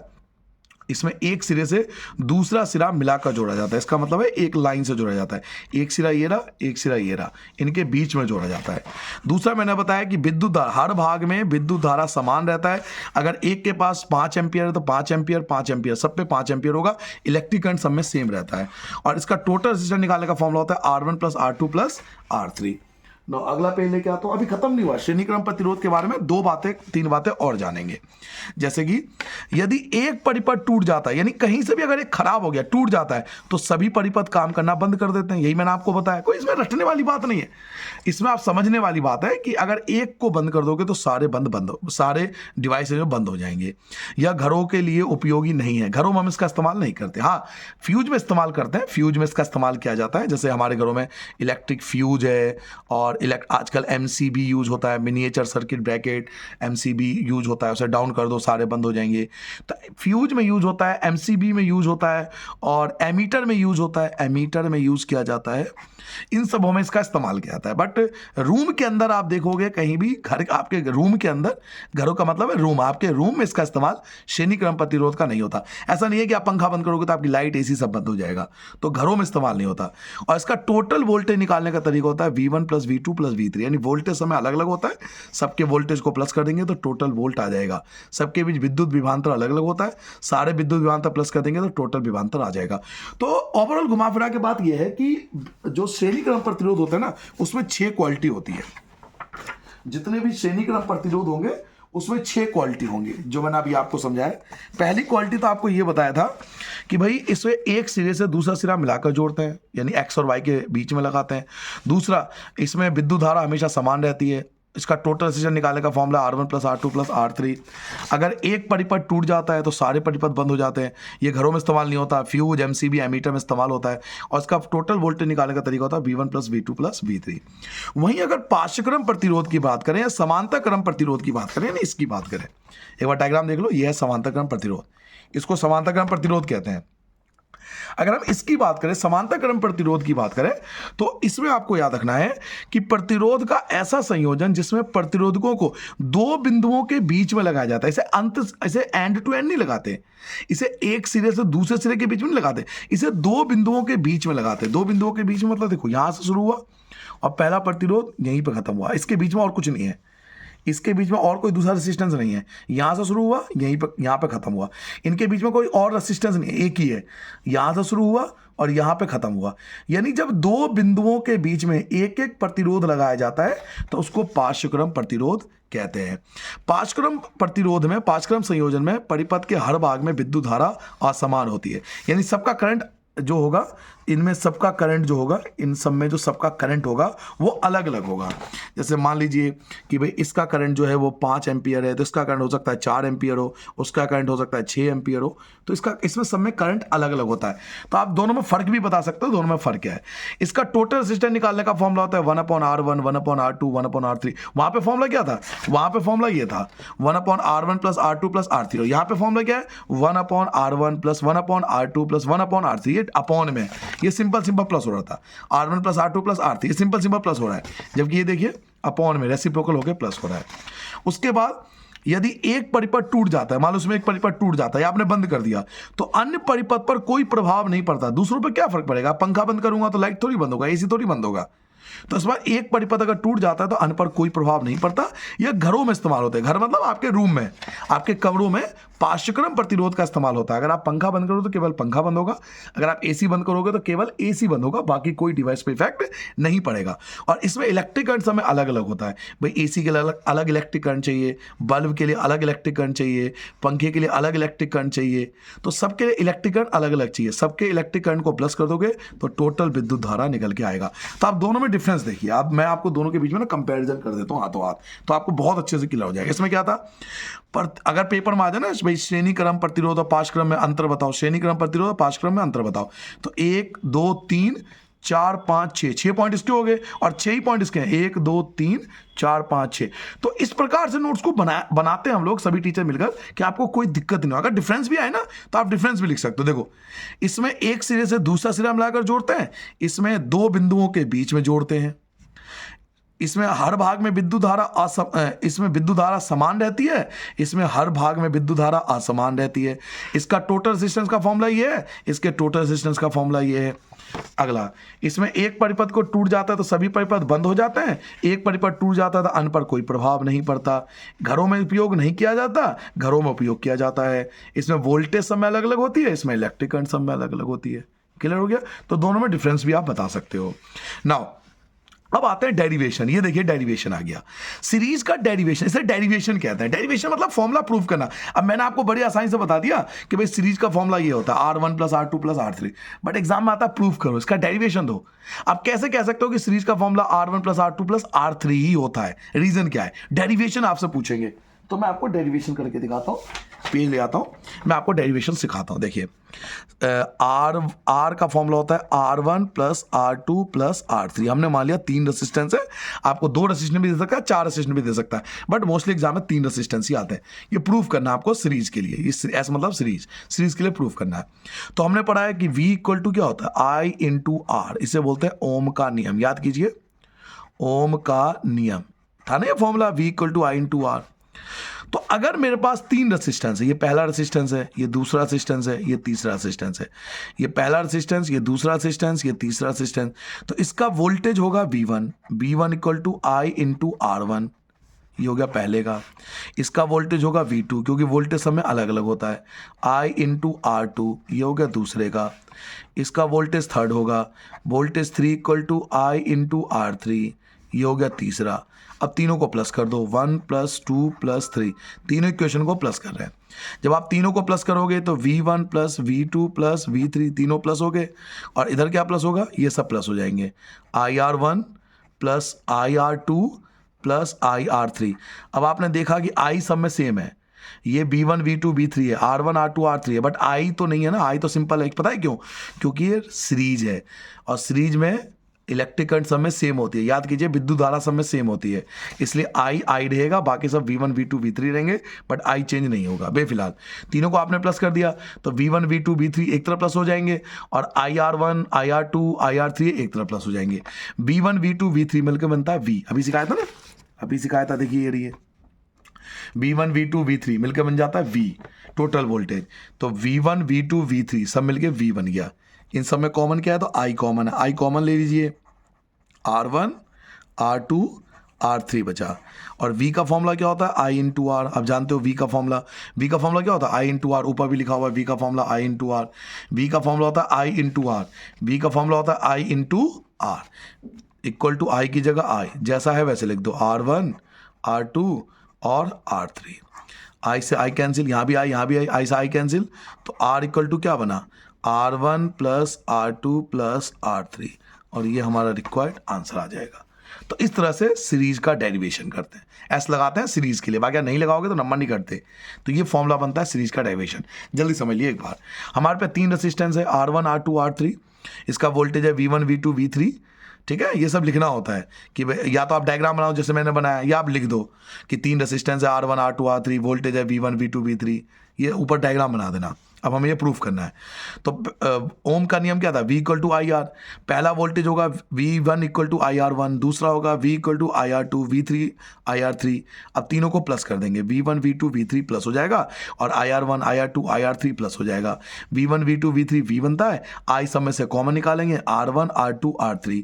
V का फॉर्मूला होता है I इंटू R, तो I से I कट जाएगा, यहाँ बचेगा R, R1 R2 R3, ये हमारा रिक्वायर्ड आंसर आ गया। ठीक है, आप चाहो तो वीडियो को बंद कर लो, पॉज कर लो, और खुद करके देखो कि आप डेरिवेशन कर पा रहे हो नहीं कर पा रहे हो। अगर नहीं कर पा रहे हो तो वीडियो को थोड़ा पीछे कर लेना, दोबारा देख लेना, और कर पा रहे हो तो एक लाइक तो बनता है यार। ठीक है, चलिए आगे बढ़ जाते हैं, अगला टॉपिक आते हैं। अब पैरेलल का डेरिवेशन आएगा। नेक्स्ट टॉपिक देखिए, पैरेलल का डेरिवेशन आ गया जी। पैरेलल का ये हटा देता हूँ, देखिए पैरेलल का डेरिवेशन आ गया। जैसे आप सीरीज का डेरिवेशन पूरा कर लेते हो, पैरेलल का डेरिवेशन आपके सामने है। अब आपको पैरेलल का डेरिवेशन करना है, इसका भी डेरिवेशन आता है, पैरेलल का डेरिवेशन मोस्टली यही आता है, पैरेलल वाला डेरिवेशन। तो आपसे पूछा जाएगा इसका डेरिवेशन कीजिए। डेरिवेशन मतलब फॉर्मूले का सत्यापन कीजिए कि फॉर्मूला आया कैसे, ये बना कैसे फॉर्मूला। तो मान लीजिए फिर से वही डेरिवेशन आपको करना है। तो मान लीजिए आपके पास 3 रेसिस्टेंस है, ये पहला रेसिस्टेंस है, ये दूसरा रेसिस्टेंस है, ये तीसरा रेसिस्टेंस है, ये X है, ये Y है, ये आपका R1 हो गया, ये R2 हो गया, ये R3 हो गया। 3 रेसिस्टेंस है, और आपको फॉर्मूला प्रूव करना है 1/R 1/R1 plus 1/R2 plus 1/R3, ये प्रूफ करना है। ठीक है, तो शुरुआत करते हैं। आपने पढ़ा था V equal to I into R, क्या होता है ये, तो ये होता है ओम का नियम। अभी बताया था ओम का नियम, जल्दी समझ में आ जाएगा आपको, ओम का नियम बोलते हैं इसको। ठीक है, नाउ अगर आप आर अपॉन में ले आओगे, अगर आर आप अपॉन में ले आओगे, इसको अपॉन में ले आओगे, तो आई का फॉर्मूला क्या बनेगा, वी अपॉन में आर। आई का फॉर्मूला बनेगा वी अपॉन में आर, आई का फॉर्मूला वी अपॉन में आर। तो पहला करंट ये होगा, ये होगा फर्स्ट करंट। दूसरे का करंट क्या होगा, दूसरे का करंट I2, तो दूसरे का करंट होगा V अपॉन में R2, क्योंकि वोल्टेज हमेशा सेम होती है। तीसरे का करंट क्या होगा, तो तीसरे का करंट होगा V अपॉन में R3, ये हो गया तीसरे का करंट। फिर तीनों को ऐड कर दो, फिर वही सेम 1 + 2 + 3, तीनों को ऐड कर दो। तो तीनों को जब ऐड करोगे तो क्या बनेगा, I1 + I2 + I3, ये तीनों को प्लस करके आया। इधर क्या आया, तो V अपॉन में R1 + V अपॉन में R2 + V अपॉन में R3। अभी मैंने आपको क्या बताया था, I1 I2 I3 ये मिलकर बनता I, I1 I2 I3 ये मिलकर बनता I। तीनों में क्या कॉमन है, तो V कॉमन है, V कॉमन है तीनों में, V, तो V बाहर निकाल लो। अगर V आप कॉमन लोगे तो ऊपर तो कुछ नहीं बचा, V आपने कॉमन ले लिया तो ऊपर तो कुछ नहीं बचा, तो 1 अपॉन में R1, यहाँ बचा 1 अपॉन में R2, यहाँ बचा 1 अपॉन में R3। क्लियर है, V आपने कॉमन लिया तो 1 upon R1, 1 upon R2, 1 upon R3। Now I का फॉर्मूला क्या था, तो V अपॉन में R, याद कीजिए ये रहा। I का फॉर्मूला क्या था, V अपॉन R, I का फॉर्मूला V अपॉन R, तो I की जगह V अपॉन में R। ये जैसा है भाई साहब, बिल्कुल कोई चेंज मत करो, जैसा है आप उसे वैसा ही रहने दो। V से V कैंसिल हो जाएगा, 1 अपॉन में R, V से V कैंसिल हो गया, ऊपर क्या बचा 1 अपॉन में R, 1 अपॉन में R1, 1 अपॉन में R2 और 1 अपॉन में R3। तो ये हो गया पैरेलल का डेरिवेशन, क्योंकि पैरेलल का होता है इसलिए P लगाते हैं, नहीं भी लगाओगे तो कोई दिक्कत नहीं है। तो ये पैरेलल का डेरिवेशन इस प्रकार से होता है। आई होप आपको समझ में आ गया होगा, ठीक है। तो ये पैरेलल का डेरिवेशन यहाँ पे दिया हुआ था, आपको ये डेरिवेशन दिख रहा होगा पैरेलल का, ये मैंने आपको प्रूव करके दे दिया। नाउ घर में श्रेणी क्रम प्रतिरोध क्यों नहीं लगाते, रीजन क्या है, तो श्रेणी क्रम प्रतिरोध की ना कुछ सीमाएं हैं, कुछ दिक्कत है, दो बड़ी दिक्कत है। अगर आप वीडियो को ध्यान से समझ रहे हो तो दो मेजर प्रॉब्लम है। श्रेणी क्रम प्रतिरोध हम अपने रूम में क्यों नहीं लगा सकते, तो दो बड़े रीजन है। पहला, अगर एक को बंद कर देंगे तो सारे बंद हो जाएंगे, एक बड़ा रीजन हो गया ना। अगर एक को बंद कर दूंगा तो सारे बंद हो जाएंगे, पंखा बंद करूंगा तो भाई साहब कूलर AC जो भी घर में सब बंद हो जाएगा, तो फायदा नहीं हुआ ना। एक को बंद करने पे सारे बंद हो जाएंगे, एक दिक्कत तो ये है। एक दिक्कत और है, श्रेणी क्रम में इलेक्ट्रिक करंट सब में सेम होता है, इलेक्ट्रिक करंट सब में सेम होता है। ये 5 एम्पियर है तो ये भी 5 एम्पियर है, ये भी 5 एम्पियर है। अब 5 एम्पियर पे आपका बल्ब तो जल जाएगा, लेकिन पंखा और AC थोड़ी चलेगा, कूलर थोड़ी चलेगा। सब में इलेक्ट्रिक करंट सेम होता है श्रेणी क्रम में, जबकि हमारे घरों में जो डिवाइसेस लगते हैं ना, सब में इलेक्ट्रिक करंट अलग अलग की रिक्वायरमेंट होती है। श्रेणी क्रम प्रतिरोध में सब में विद्युत धारा सेम होती है, जबकि हम जो अपने घर में डिवाइस लगा रहे हैं उन सब में जो इलेक्ट्रिक करंट चाहिए वो अलग अलग चाहिए। AC को अलग करंट चाहिए, पंखे को अलग करंट चाहिए, बल्ब को अलग करंट चाहिए।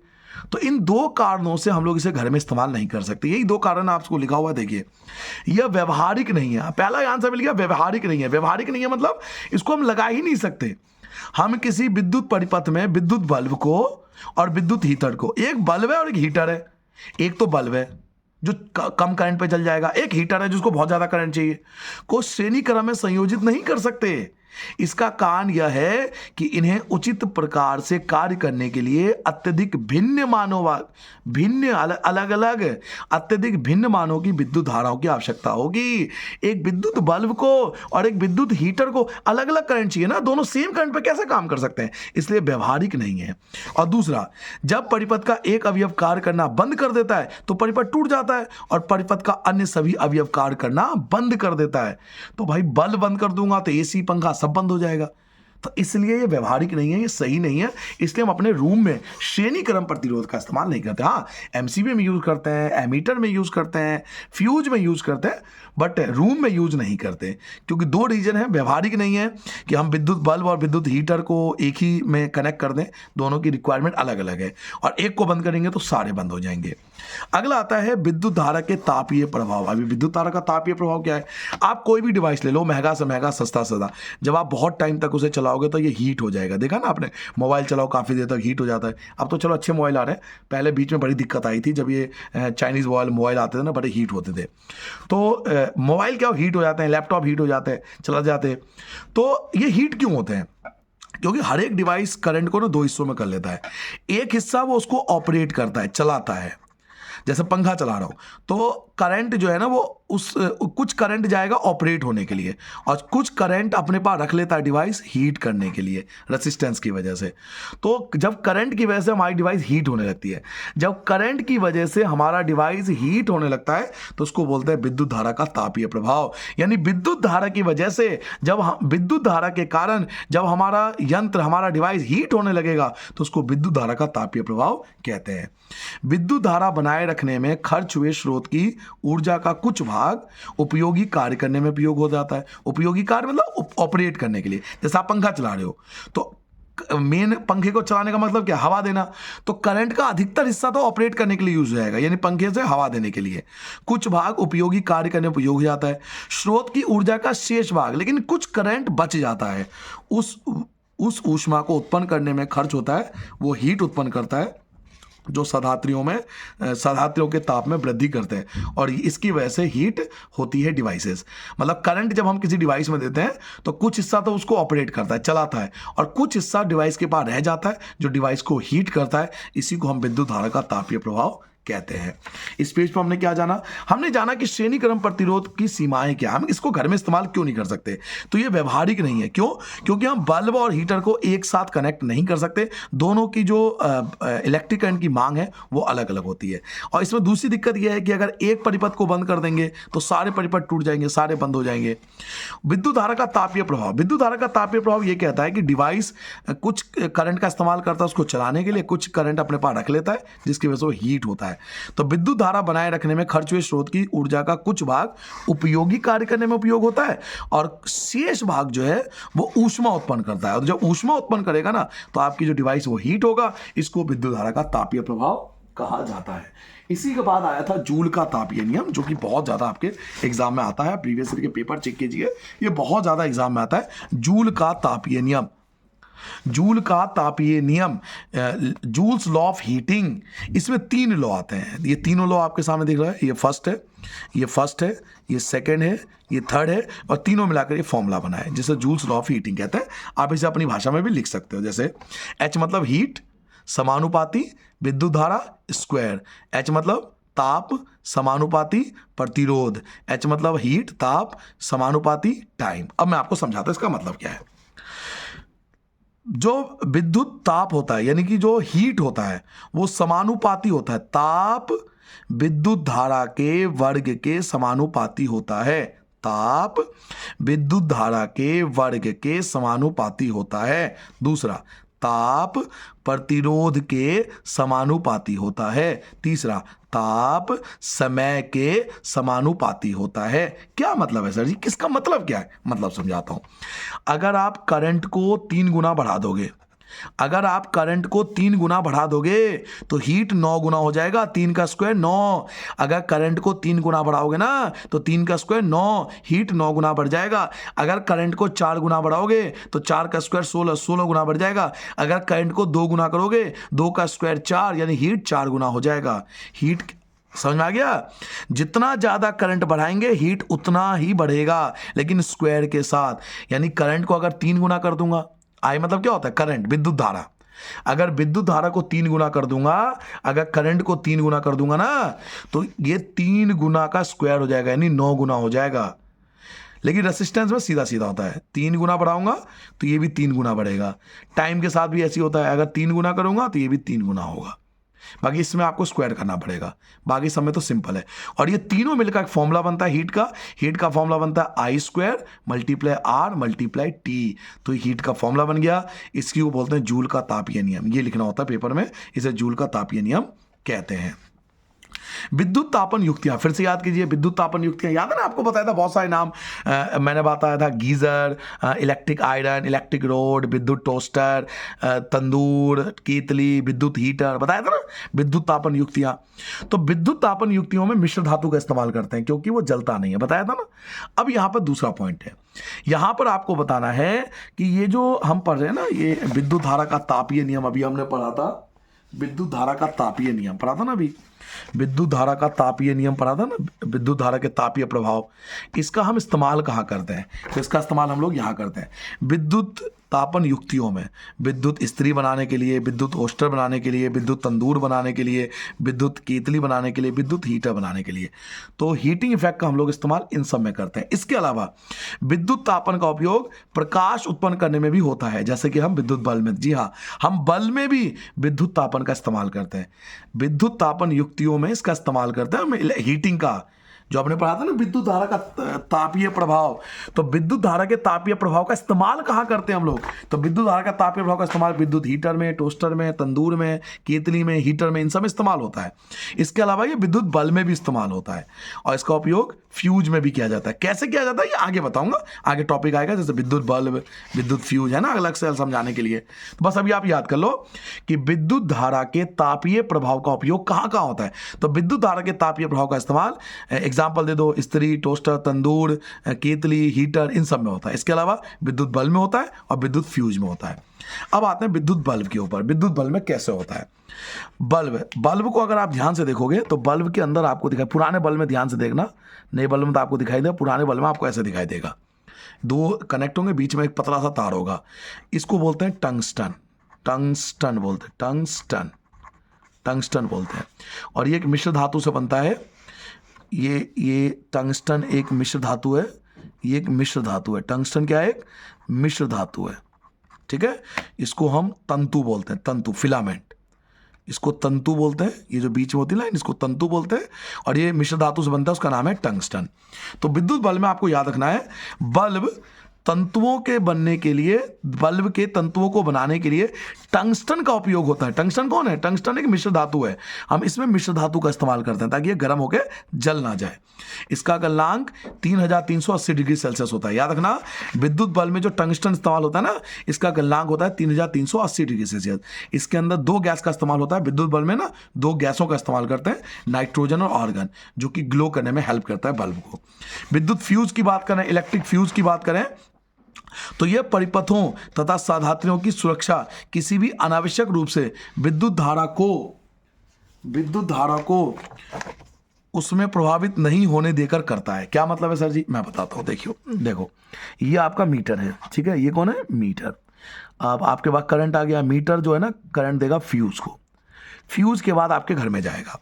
अब मान लीजिए कभी कभार किसी कारणवश करंट जो है बहुत ज्यादा आ गया फ्यूज में, तो फ्यूज में ना, फ्यूज के बीच में से तार निकलता है, बीच में से तार निकाला जाता है।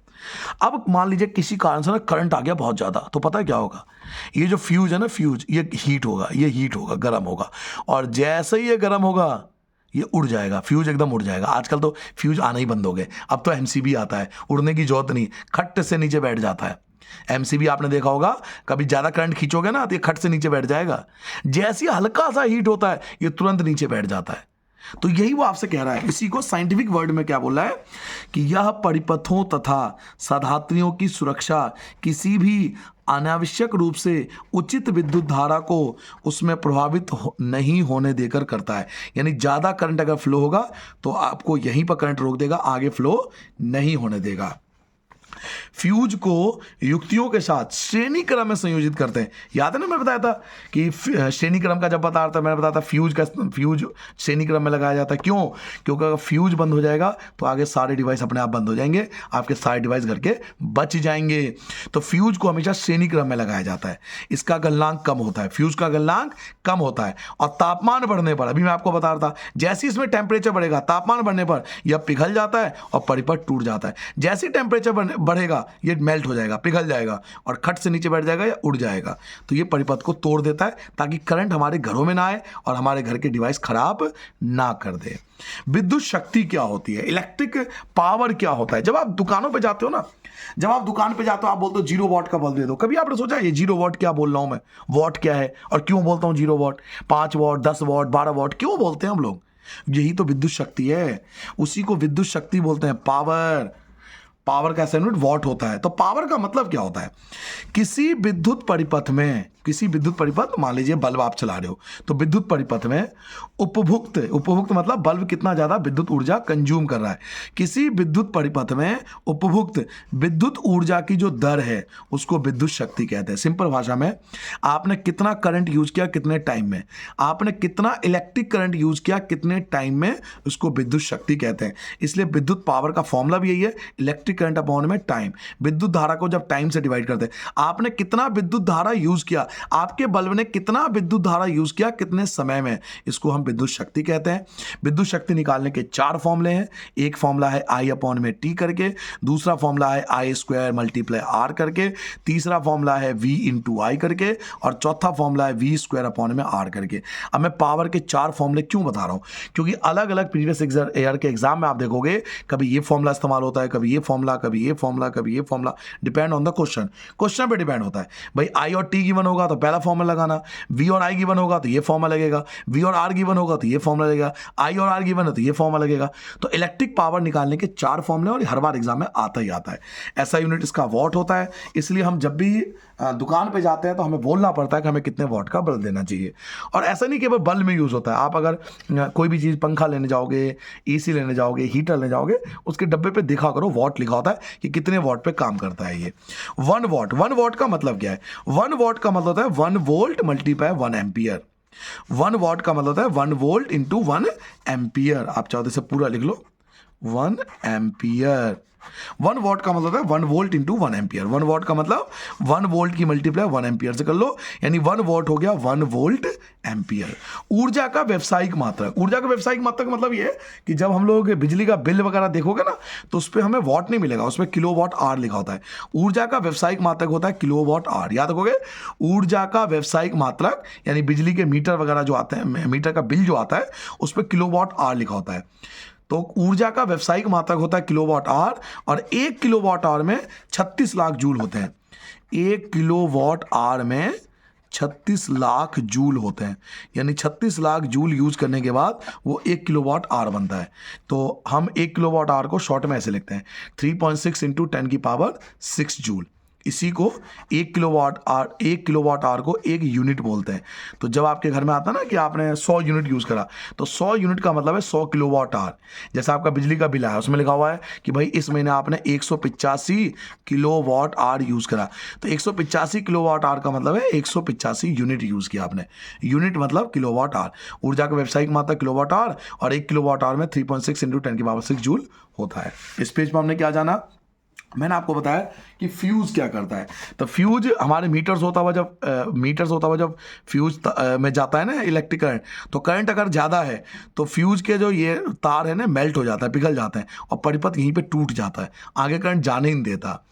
फ्यूज की युक्तियों को श्रेणी क्रम में जोड़ते हैं ताकि अगर ये बंद हो जाए तो आगे सारे डिवाइस बंद हो जाए। इसका गलनांक बहुत कम होता है, तापमान बढ़ने पर ये पिघल जाता है, परिपथ टूट जाता है। विद्युत शक्ति का मतलब है कि किसी परिपथ में उपभुक्त मतलब कितना यूज किया विद्युत ऊर्जा, उसकी दर यानी कितने समय में यूज किया, उसे विद्युत शक्ति कहते हैं। इसको निकालने के 4 अलग अलग फॉर्मूले हैं। ऐसे मात्रक इसका वॉट होता है। 1 वॉट का मतलब होता है 1 वोल्ट एम्पियर। ऊर्जा का व्यावसायिक मात्रक होता है किलोवाट आवर, और 1 किलोवाट आवर में 3.6 इंटू 10 की पावर 6 जूल होता है। तो ये तो था बच्चों आपका थ्योरी पार्ट। अब हम स्टार्ट करेंगे न्यूमेरिकल पार्ट, और न्यूमेरिकल पार्ट स्टार्ट करने से पहले मैं आपको फॉर्मूला दिखा देता हूं। पहले फॉर्मूला लिख लीजिए, उसके बाद हम न्यूमेरिकल स्टार्ट करते हैं। चलिए, तो यहां से स्टार्ट करते हैं अपना न्यूमेरिकल पार्ट। और न्यूमेरिकल पार्ट स्टार्ट करने से पहले हम एक साथ सभी फॉर्मूले को रिवाइज करना चाहते हैं। ये वही फॉर्मूले हैं जो आपने पीछे चैप्टर में पढ़ा है, कुछ अलग चीज नहीं बताऊंगा मैं आपको, बट एक साथ अगर सारे फॉर्मूले अगर आप लिख लोगे ना, तो इससे बेनिफिट क्या होता है कि हमें 36 जगह देखने की जरूरत नहीं पड़ेगी। न्यूमेरिकल क्वेश्चन कोई भी आएगा तो हम इन्हीं फॉर्मूले का इस्तेमाल करके किसी भी क्वेश्चन का आंसर निकाल सकते हैं। जैसे फर्स्ट फॉर्मूला है I equal to Q upon में T। याद होगा, I का मतलब होता है विद्युत धारा, Q का मतलब होता है आवेश, और T का मतलब है समय। V equal to W upon में Q, ये फॉर्मूला भी आया था, आपको याद होगा।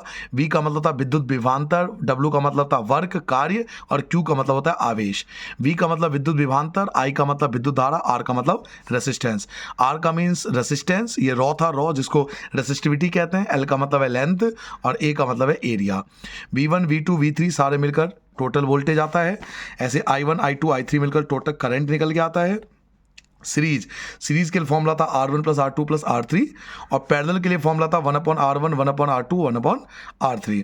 ऐसे ही आपको जूल्स लॉ ऑफ हीटिंग याद होगा, जूल का तापीय नियम, H मतलब हीट है मतलब ताप, और I का मतलब विद्युत धारा, R का मतलब प्रतिरोध और T का मतलब टाइम, ये भी आपने पढ़ा था। और पावर के आपने 3 फॉर्मूले पढ़े थे, एक V × I² R V²/R। तो ये सारे फॉर्मूले बच्चों वही हैं जो हमने पीछे पूरे चैप्टर में पढ़े, कुछ अलग चीज़ नहीं पढ़ना।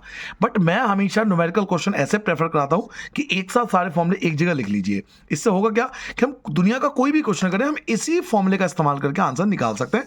इसमें एक चीज़ और फॉर्मूला ऐड कर लेना, 11वां फॉर्मूला आप ऐड कर लेना, एनर्जी कंज्यूम, जैसे एनर्जी निकलती है ना, ऊर्जा की खपत, ऊर्जा की खपत। मान लीजिए कोई बल्ब है, वो कितना ऊर्जा की खपत हो करेगा, तो ऊर्जा खपत का फॉर्मूला होता है P × T × D, ये फॉर्मूला होता है। P का मतलब है पावर का मतलब कितने वॉट का है, T का मतलब टाइम, वो कितने समय के लिए यूज हो रहा है, और D का मतलब डे, उसे कितने दिन यूज किया गया है। तो इस फॉर्मूले का भी इस्तेमाल करेंगे जब हमें ऊर्जा की खपत पूछेगा। जैसे कोई फ्रिज है, उसकी ऊर्जा की खपत बताओ, AC का ऊर्जा खपत बताओ, तो हम इस फॉर्मूले का इस्तेमाल करेंगे कि वो कितने पावर का है, कितने समय तक उसे चलाया गया और कितने दिन तक उसे चलाया गया, पावर, टाइम और डे, हम इस फॉर्मूले का भी इस्तेमाल करेंगे। तो चलिए स्टार्ट करते हैं। और सबसे पहले आप स्टार्ट करोगे हमेशा, जब भी आप न्यूमेरिकल करो, सबसे पहले आप एग्जाम्पल से स्टार्ट करिए। एग्जाम्पल अगर आप सारे कर लोगे तो फिर आपको न्यूमेरिकल क्वेश्चन में कभी दिक्कत आएगी ही नहीं। जैसे क्वेश्चन देखिए, हम इसके आंसर को नहीं देखेंगे, बिल्कुल आंसर को हटा देंगे, आंसर को देखना ही नहीं हमें सिर्फ क्वेश्चन पढ़ना है और उसके आंसर निकालने हैं। 11.1, किसी विद्युत बल्ब के तंतु में 0.5 एम्पियर विद्युत धारा, देखिए विद्युत धारा लिखते हैं I, विद्युत धारा I होता है, और I = दे रखा है 0.5 एम्पियर। आगे 10 मिनट मतलब टाइम आपको दे रखा है 10 मिनट, तो 10 की गुना कर देंगे 60 से, क्योंकि आपको पता होना चाहिए टाइम हमेशा सेकंड में होता है, तो 600 सेकंड आ गया। ठीक है, तो I आ गया, T आ गया, प्रभावित होती है। विद्युत परिपथ में प्रभावित विद्युत आवेश, आपसे विद्युत आवेश पूछ रहा है, विद्युत आवेश यानी Q पूछ रहा है, विद्युत आवेश को Q से लिखते हैं, तो क्वेश्चन मार्क डाल दिया, ये हमसे पूछा जा रहा है। यानी इस क्वेश्चन का ये मतलब हुआ कि I हमारे पास है, T हमारे पास है और Q हमसे पूछा जा रहा है। अब मैं अगर फॉर्मूले को देखूं तो मेरा फर्स्ट फॉर्मूला क्या है, I = Q/T। I मेरे पास ऑलरेडी है, Q मुझे पता नहीं और T मेरे पास है, तो हम फर्स्ट फॉर्मूले का इस्तेमाल करेंगे क्योंकि इसमें ही सारी चीजें आ रही है। तो I = Q/T, तो पहला फॉर्मूला लगाया I = Q/T, बिल्कुल शानदार तरीके से आंसर। कभी भी आप इसके आंसर को मत देखना, जो बुक में सोल्यूशन है बिल्कुल नहीं देखना, ये आप देखोगे आप हमेशा कंफ्यूज रहोगे, क्योंकि टीचर ने आपको फॉर्मूला कुछ और लिखवाया, बुक में कुछ और फॉर्मूला है, तो आप कंफ्यूज होगे। इसको बिल्कुल हटा दो, जो लिखवाया गया है उस फॉर्मूले पे ध्यान दो। I = Q/T। अब I जो है वो मेरे पास 0.5 है, तो 0.5/1। Q मुझे पता नहीं, तो Q के नीचे Q आ गया। T मुझे पता है, T हमारा 600 है, क्रॉस मल्टीप्लाई करोगे, Q की मल्टीप्लाई 1 से करोगे तो Q आ जाएगा, और 600 की मल्टीप्लाई 0.5 यानी 600 की मल्टीप्लाई 5 से करोगे तो 3000 आएगा। लेकिन एक के बाद पॉइंट भी तो लगाओगे, तो एक के बाद पॉइंट लगा दिया, और पॉइंट के बाद 0 की वैल्यू होती नहीं है, तो Q = 300। Q क्या होता है, चार्ज, आवेश, और आवेश का ऐसा मात्रक होता है कूलाम, तो 300 कूलाम जो होगा मेरा आंसर आ जाएगा। तो इस प्रकार से क्वेश्चन को करते हैं। पहले गिवन लिखते हैं, 3 स्टेप याद रखिए, पहले गिवन लिखिए, फिर फॉर्मूला लिखिए और फिर वैल्यू पिट कीजिए। ये 3 स्टेप हमेशा याद रखिए, पहले क्वेश्चन में जो गिवन है उसे लिखिए, फिर फॉर्मूला लगाइए, फिर वैल्यू पिट करिए, क्रॉस मल्टीप्लाई करके आपका आंसर एक बार में आ जाएगा। देखिए 300 कूलाम आपका रिक्वायर्ड आंसर आ गया। नौ अगले क्वेश्चन की बात करते हैं। नेक्स्ट क्वेश्चन मैं लेके आता हूँ 11.2, देखते हैं कि अगला क्वेश्चन कहाँ पर है और ये क्वेश्चन क्या कहता है हमसे। 11.2 ज़्यादा दूर नहीं, बिल्कुल पास में, ये रहा, बिल्कुल ये रहा, और यहाँ पर आंसर भी नहीं है तो और अच्छी बात है, हमारा ध्यान आंसर पे जाएगा भी नहीं, आंसर देखना ही नहीं, सिर्फ क्वेश्चन पे ध्यान दीजिए और उसका सोल्यूशन करने का तरीका, मेथड को सीखिए, मेथड इंपॉर्टेंट है। क्वेश्चन नंबर 2 मैं आपको यहाँ करा रहा हूँ। 12V विभवांतर विद्युत विभवांतर को V से लिखते हैं। 11.2 का आंसर मैं आपको बता रहा हूँ। V जो है वो 12V है। दो बिंदुओं के बीच 2C आवेश होता है Q, तो Q मुझे दे रखा है 2 कूलाम को ले जाने में कितना कार्य मतलब W, तो W मुझसे पूछा जा रहा है। ठीक है, तो इस क्वेश्चन में मुझे V गिवन है, V मुझे गिवन है, Q मुझे गिवन है और W मुझसे पूछा जा रहा है। तो मैं एक ऐसे फॉर्मूले की तलाश करूंगा जिसमें V भी हो, Q भी हो और W भी हो। तो अब आप फॉर्मूले को देखिए, ये रहा फॉर्मूला नंबर 2, देखिए V भी है, W भी है, Q भी है, तीनों चीज आ रहा है ना, तीनों चीज हमारे पास है। तो हम इसी फॉर्मूले का इस्तेमाल करेंगे, V equal to W upon में Q, फॉर्मूला लगा दिया।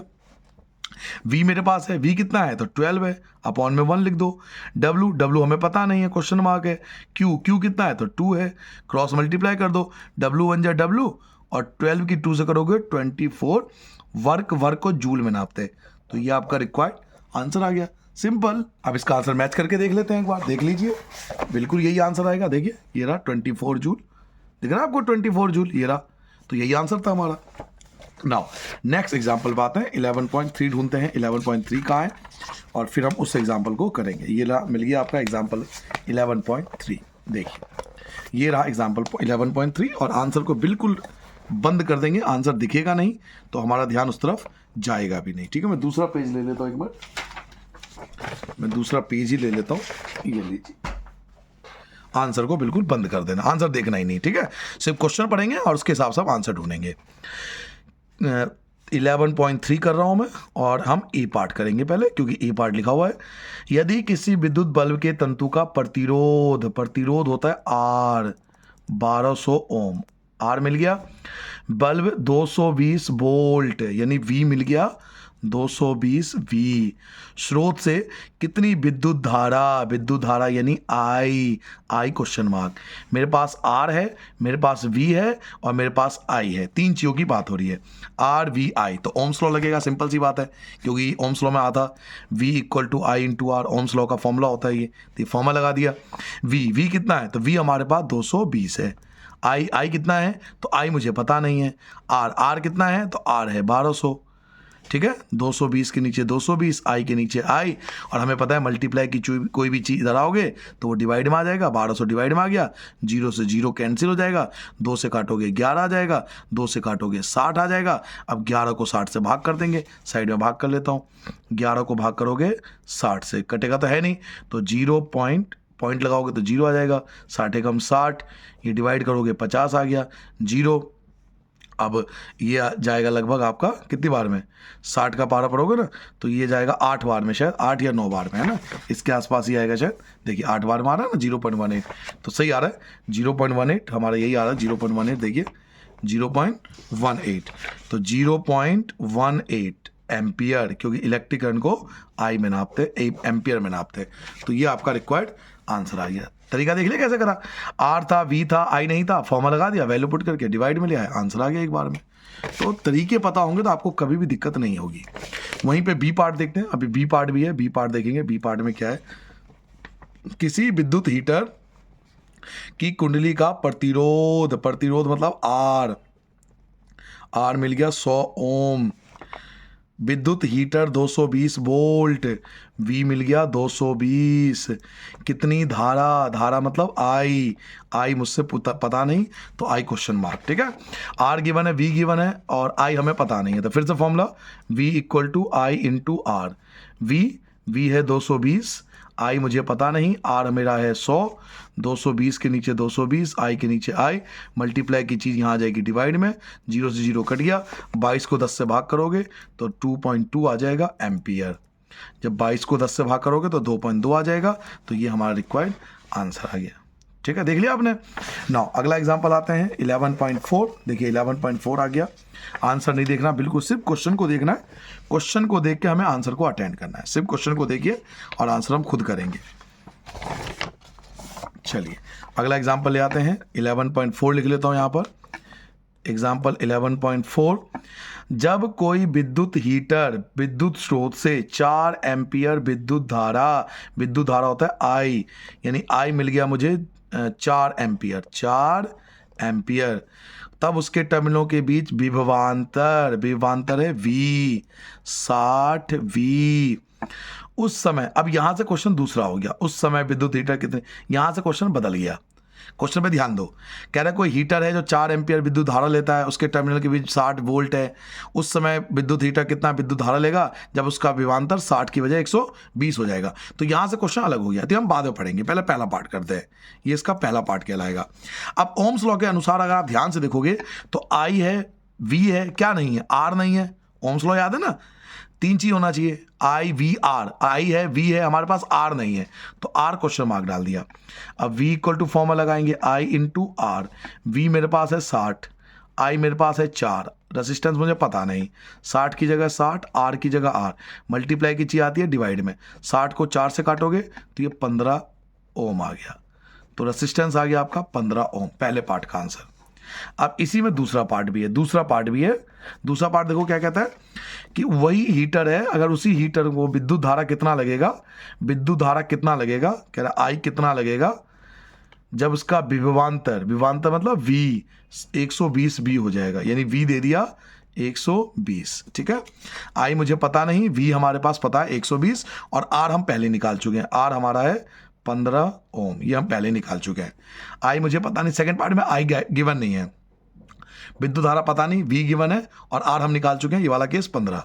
तो फिर से Ohm's law, V equal to I into R, V की जगह 120 गिवन है, I हमें पता नहीं है, R हमारा 15 है, 120 के नीचे 120 आएगा, I के नीचे आएगा, मल्टीप्लाई की चीज़ यहाँ के डिवाइड में आ जाती है, 120 को 15 से काटोगे 8 आएगा, तो 8 एम्पियर हमारा इलेक्ट्रिक करंट होगा। तो ये सेकेंड पार्ट का आपका आंसर आ जाएगा 8 एम्पियर, ठीक है। तो इस प्रकार देखो, पहले पार्ट का इनका भी आंसर 15 यार था, हमारा भी आंसर 15 यार था। तो आंसर नहीं देखना ना, इनके तरीकों को देखना, आप अपने तरीके से कीजिए जो आपको क्लास में सिखाया गया है। देखिए 8 एम्पियर आपका रिक्वायर्ड आंसर आ गया। अच्छा, कभी भी 11.5 और 11.6 अभी मत करना, ये बिल्कुल लास्ट में करेंगे, वीडियो के बिल्कुल एंड में इसका आंसर मिलेगा आपको। इसका कुछ रीज़न है, आपको ऐसा क्यों करा रहे हो सर जी, आपने 4 एग्जाम्पल लगातार कराए, 5वां क्यों नहीं करा रहे हो, 6वां क्यों नहीं करा रहे हो, क्योंकि ये दोनों क्वेश्चन डिफरेंट है, अलग प्रकार के क्वेश्चन है। अगर अभी कराऊंगा ना तो आप कंफ्यूज हो जाओगे, तो हम इसे एंड में करेंगे। चलिए 7 पे आते हैं, 11.7 देखते हैं। 11.7 देखिए, 11.7 कहाँ गए जी, ये रहे भाई साहब। 11.7 आपके सामने एग्जाम्पल आ गया, मैं पेज मोड़ लेता हूँ और 11.7 देखिए आंसर बिल्कुल ढक दिया ताकि मुझे भी ना दिखाई दे, बिल्कुल तरीके से सीखेंगे। एक विद्युत लैंप, देखिए ये रहा लैंप, ये लैंप है जिसका प्रतिरोध 20 ओम है, इसका प्रतिरोध जो है वो 20 ओम है, ठीक है, तथा एक 4 ओम प्रतिरोध का चालक, ये चालक है देखिए, तो ये दूसरा रेसिस्टेंस मिल गया, यानी इस बार 2 रेसिस्टेंस है। 11.7 में आपको आंसर बता रहा हूं, पहला रेसिस्टेंस दे रखा है 20 ओम का, जो कि लैंप, इसका नाम लैंप दिया गया है। बल्ब हो लैंप हो सब एक ही बात होती है। अब ये मत देखना कि भाई क्वेश्चन में तो लैंप बोला है, यहाँ बल्ब है, तो वो एक ही चीज़ है, लैंप का मतलब बल्ब का मतलब एक ही बात है यहाँ। तो रेसिस्टेंस 20 है, और दूसरा जो है चालक मतलब तार का प्रतिरोध 4 ओम है, तो 2 रेसिस्टेंस है। और ध्यान से कनेक्शन देखो, एक लाइन में कनेक्शन है, तो अगर आपने वीडियो मेरा पूरा एंड तक देखा है तो आपको पता होगा सीरीज है, ये सीरीज है, लाइन में कनेक्ट है ना, एक ही लाइन में है, जब दोनों एक ही लाइन में होते हैं तो इसको सीरीज बोलते हैं, ये सीरीज में है। 6V मिल गया 6 वोल्ट, 6V की बैटरी से चित्र 11 पॉइंट में दिखाया गया, ये रहा आपका दिखाया गया चित्र। अब पहला पार्ट पढ़िए, ए पार्ट क्या पूछ रहा है आपसे, परिपथ का कुल प्रतिरोध, टोटल रेसिस्टेंस, कुल प्रतिरोध रेसिस्टेंस पूछ रहा है। सर एक बात बताइए, ये सीरीज है और सीरीज के लिए फॉर्मूला क्या होता है, simple R1 plus R2 plus R3। अब यहाँ R3 तो है नहीं, R1 R2 2 ही है, तो R1 प्लस R2, R1 कितना है तो 20 है, R2 कितना है तो 4 है, दोनों को जोड़ दो तो 24 हो गया। ये आपका पहला पार्ट का आंसर हो गया, पहला पार्ट खत्म भी हो गया। पूछा था आपसे टोटल प्रतिरोध, कुल प्रतिरोध, तो कुल प्रतिरोध रेसिस्टेंस का फॉर्मूला लगा दो। टोटल रेसिस्टेंस के 2 ही फॉर्मूले होते हैं, या तो सीरीज वाला या पैरेलल वाला। ये जो डायग्राम दे रखा है ये सीरीज वाला है, तो सीरीज का फॉर्मूला लगा दिया। अब बी पार्ट में देखिए, परिपथ में प्रवाहित विद्युत धारा यानी आई पूछा जा रहा है। क्या पूछा जा रहा है, आई, विद्युत धारा आपसे पूछ रहा है। तो ओम्स लॉ का फॉर्मूला, ये बी पार्ट हो गया। B part V equal to क्या होता है, आई इंटू आर, ये फॉर्मूला होता है। V हमें कितना है 6 गिवन है, आई हमारे पास है नहीं, आर हमारे पास है, आर निकाला था ना भाई 24 निकाला था, 24, 6 आ गया, आई की जगह आई आ गया, 24 आ जाएगा अपॉन में 6 1 जा 6 4 जा, 1 को 4 से भाग करके देखो 0.25, 1 को जब 4 से भाग करोगे तो 0.25 एम्पियर आ जाएगा। तो ये आपका सेकेंड पार्ट का आंसर आ गया, दूसरे पार्ट का भी आंसर आ गया, ये बी पार्ट हो गया। अब देखिए सी पार्ट क्या कहता है, सी पार्ट पे भी जाते हैं। सी पार्ट में कह रहा है कि विद्युत लैंप यानी एक इसका और चालक के सिरों, ये मतलब एक इसका, दो है ना, दो यहाँ पर, एक कह रहा है विद्युत लैंप का और एक इसका, दोनों का विभवांतर निकालिए, मतलब दोनों का वोल्ट निकालना अलग अलग। अच्छा ये तो पता होगा ना, अब सीरीज में वोल्ट अलग अलग होता है, याद है आपको? जो चीज़ सीरीज में होती है उनकी वोल्टेज अलग अलग होती है, इसका वोल्टेज अलग होगा, इसका वोल्टेज अलग होगा। पैरेलल में वोल्टेज सेम होता है, बट सीरीज में वोल्टेज अलग अलग होता है, इसका वोल्टेज अलग होगा, इसका वोल्टेज अलग होगा। तो कह रहा है लैंप का, इसका और चालक का यानी इसका, दोनों का विभवांतर निकालिए, यानी दोनों का अलग अलग निकालना है वोल्टेज। तो V1 याद कीजिए, V1 का फॉर्मूला था I इंटू R1, याद होगा आपको, अगर आपने पढ़ा होगा, पूरा वीडियो देखा होगा मेरा, समझाया था सीरीज में V1 इक्वल टू IR1, और एक और फॉर्मूला था ना V2 equal to I into R2, formula लगा दिया, ठीक है। तो I कितना हमारे पास, I जो है वो ये है 0.25, ये हमने निकाला था, और R1 पहला रेजिस्टेंस कितना है, तो 20 है, 20 की गुना आप 25 करोगे, 20 दूनी 50 यानी 500 आएगा, लेकिन 2 के बाद पॉइंट लगाओगे, पॉइंट के बाद जीरो कोई वैल्यू होती नहीं, तो 5V आ जाएगा, ठीक है। 25 की 20 से गुना करोगे 500, 2 के बाद पॉइंट लगा दोगे तो 5V आ गया। सेकंड का वोल्टेज देखो, सेकंड का निकाल रहा हूँ, आई कितना आया था, आई आपने निकाला था ये 0.25, तो आई की वैल्यू आ गई 0.25, ये आ गया आई 0.25 मल्टीप्लाई दूसरा रेजिस्टेंस कितना था, 4, दूसरा रेजिस्टेंस कितना था, 4, ये रहा 4, तो इसकी जगह 4, 25 की गुना 4 से करोगे तो 100 आ जाएगा, और 2 के बाद लगा दोगे पॉइंट के बाद जीरो की कोई वैल्यू नहीं होती, तो 1 वोल्ट। तो पहले का वोल्टेज हो गया 5 और दूसरे का वोल्टेज हो गया 1, पहले का वोल्टेज दूसरे का वोल्टेज। और मज़ेदार बात देखो, जब आप इसका टोटल करोगे तो 6 वोल्ट आएगा, पहला वोल्टेज दूसरा वोल्टेज दोनों को जोड़ोगे तो 6 वोल्टेज आएगा ना, और देखो क्वेश्चन में 6 वोल्टेज दिया हुआ है, तो ये प्रमाण भी हो गया, सत्यापित भी हो गया कि हमारा आंसर बिल्कुल सही आ रहा है। तो सबके आंसर आ गए, आप चाहो तो मैच कर सकते हो, देखो पहला आंसर इनका भी यही आ रहा है, दूसरा आंसर देखो इनका भी यही आ रहा है ना, हमारा भी यही आया था ना। और देखिए 5 आएगा और एक आएगा, एक 5 आ गया और एक आ गया, तो तरीके वही हैं, आपको कभी भी ना टीपना नहीं होता, समझना होता है चीज़ों को, समझ लोगे तो आपको कभी दिक्कत नहीं होगी।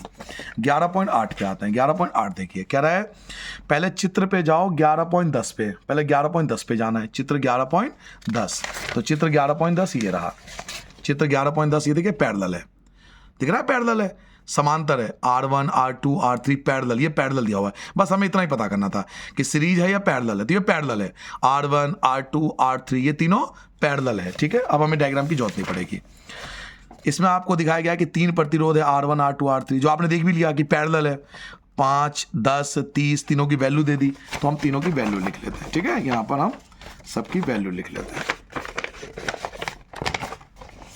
लीजिए सबकी वैल्यू पहले लिख लेता हूं, आ जाओ जी भाई साहब साइड हो जाओ, ठीक है, सबकी वैल्यू लिख लेते हैं। R1 ये है 11.8 का आंसर जो मैं आपको बताने वाला हूँ। R1 कितना है मेरे पास, R1 है 5 ओम, R2 है 10 ओम, R2 है 10 ओम, और R3 मिला था मुझे 30 ओम, तीनों लिख लिया। इन्हें 12V यानी V मिल गया मुझे, V मिल गया 12, टोटल वोल्टेज है 12 में जोड़ा जाता है, ये पैरेलल आपको दिया हुआ है।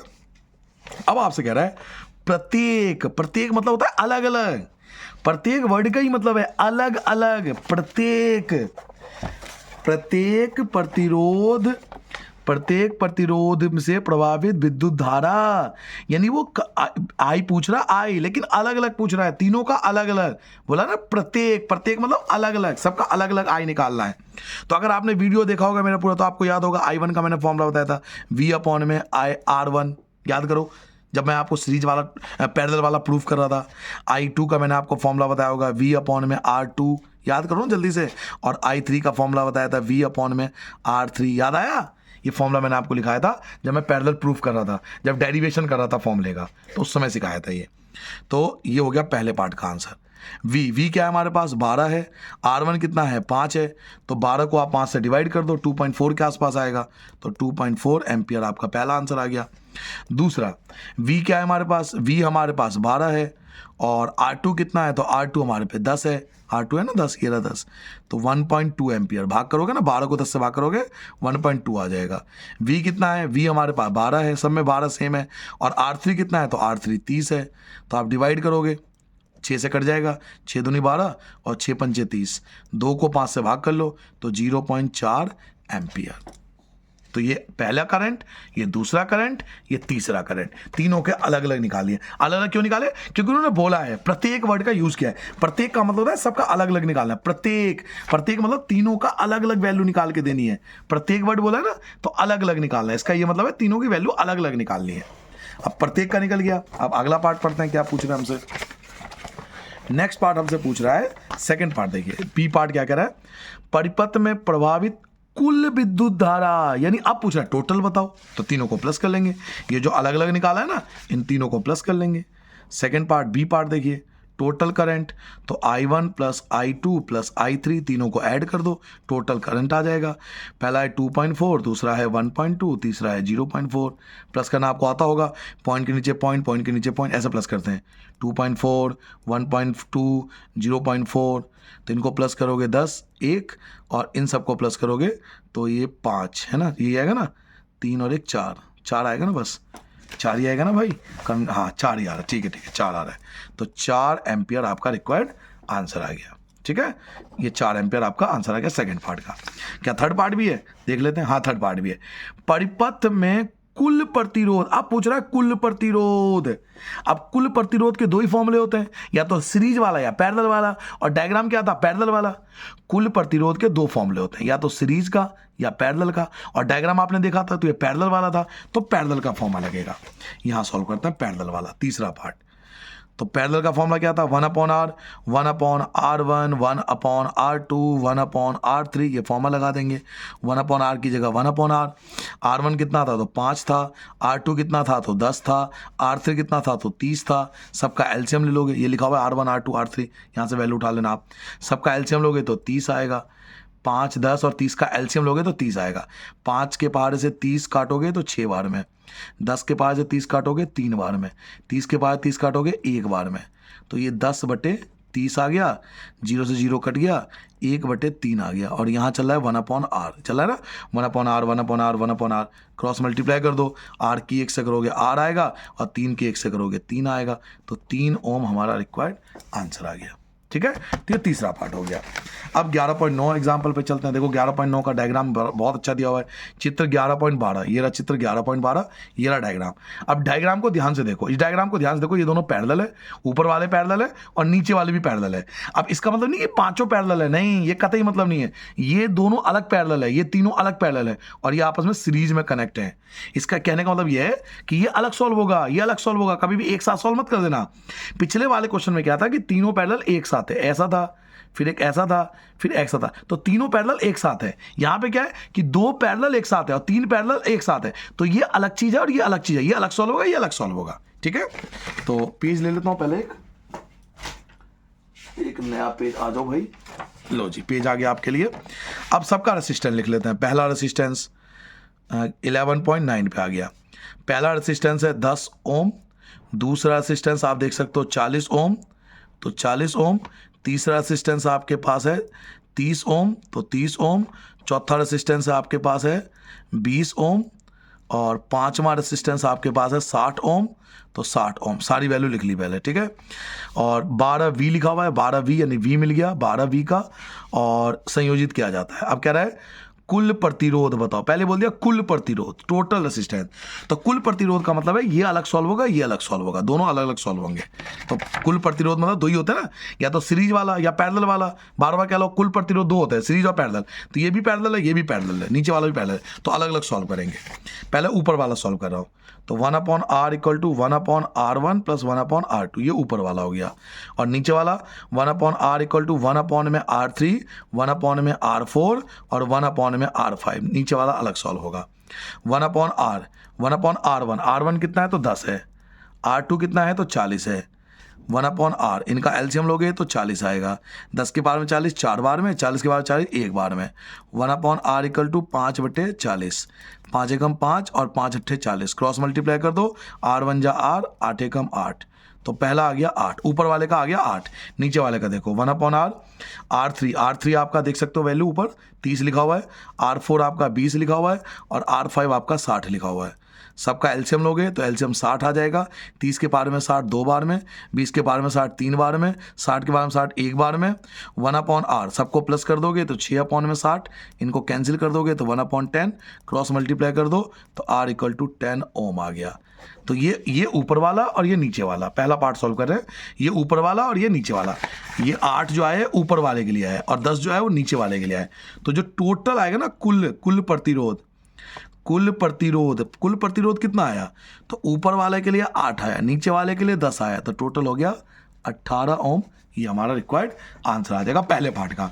सेकंड पार्ट कह रहा है परिपथ में प्रभावित कुल विद्युत धारा, कह रहा है कुल विद्युत धारा यानी टोटल करंट पूछ रहा है, तो अलग अलग निकालने की जरूरत नहीं है, एक साथ निकल जाएगा। कुल पूछ रहा है ना, तो आई का फॉर्मूला डायरेक्ट, या तो आप ओम्स का लॉ लगा दो, V = I × R, ये तो पता होगा ओम्स लॉ।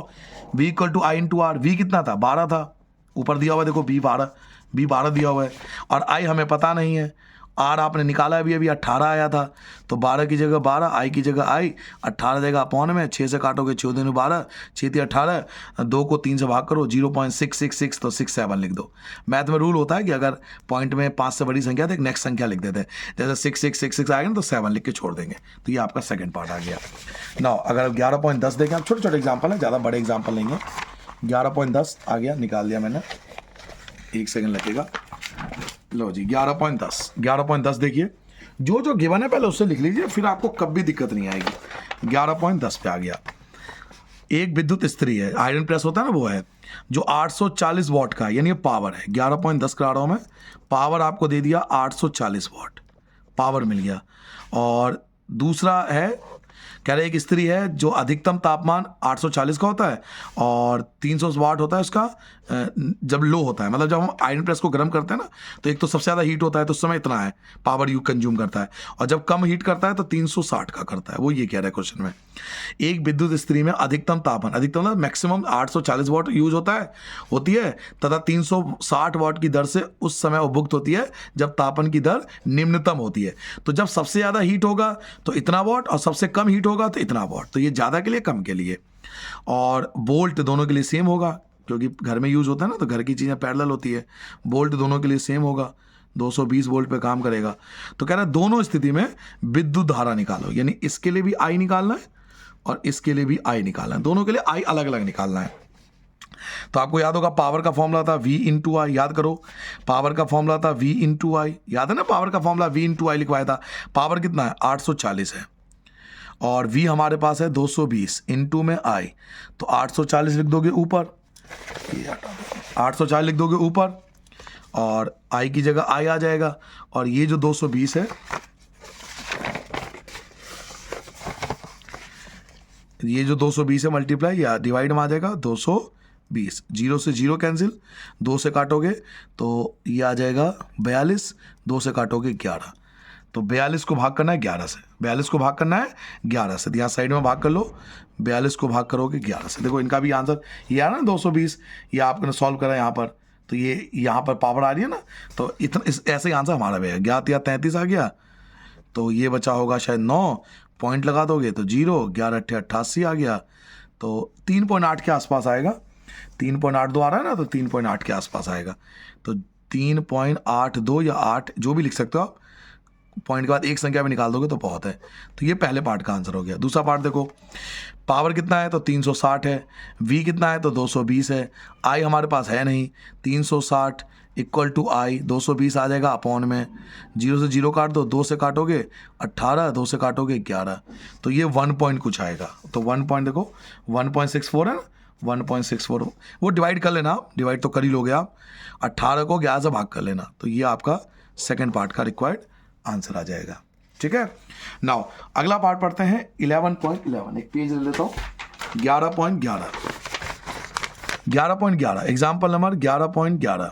क्वेश्चन कह रहा है कि 4 ओम प्रतिरोध, तो पहले R लिख लो कि भाई 4 ओम है, सॉरी R जो है वो 4 ओम है प्रति सेकंड मतलब टाइम, 1 सेकंड हो गया।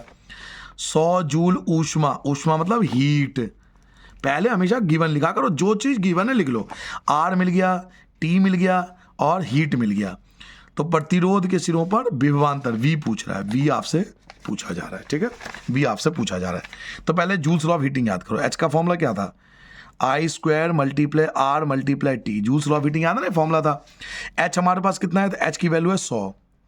आई कितना है, आई हमें पता नहीं, आई स्क्वायर छोड़ दो। आर कितना है, तो आर है 4। टाइम कितना है, तो टाइम है 1।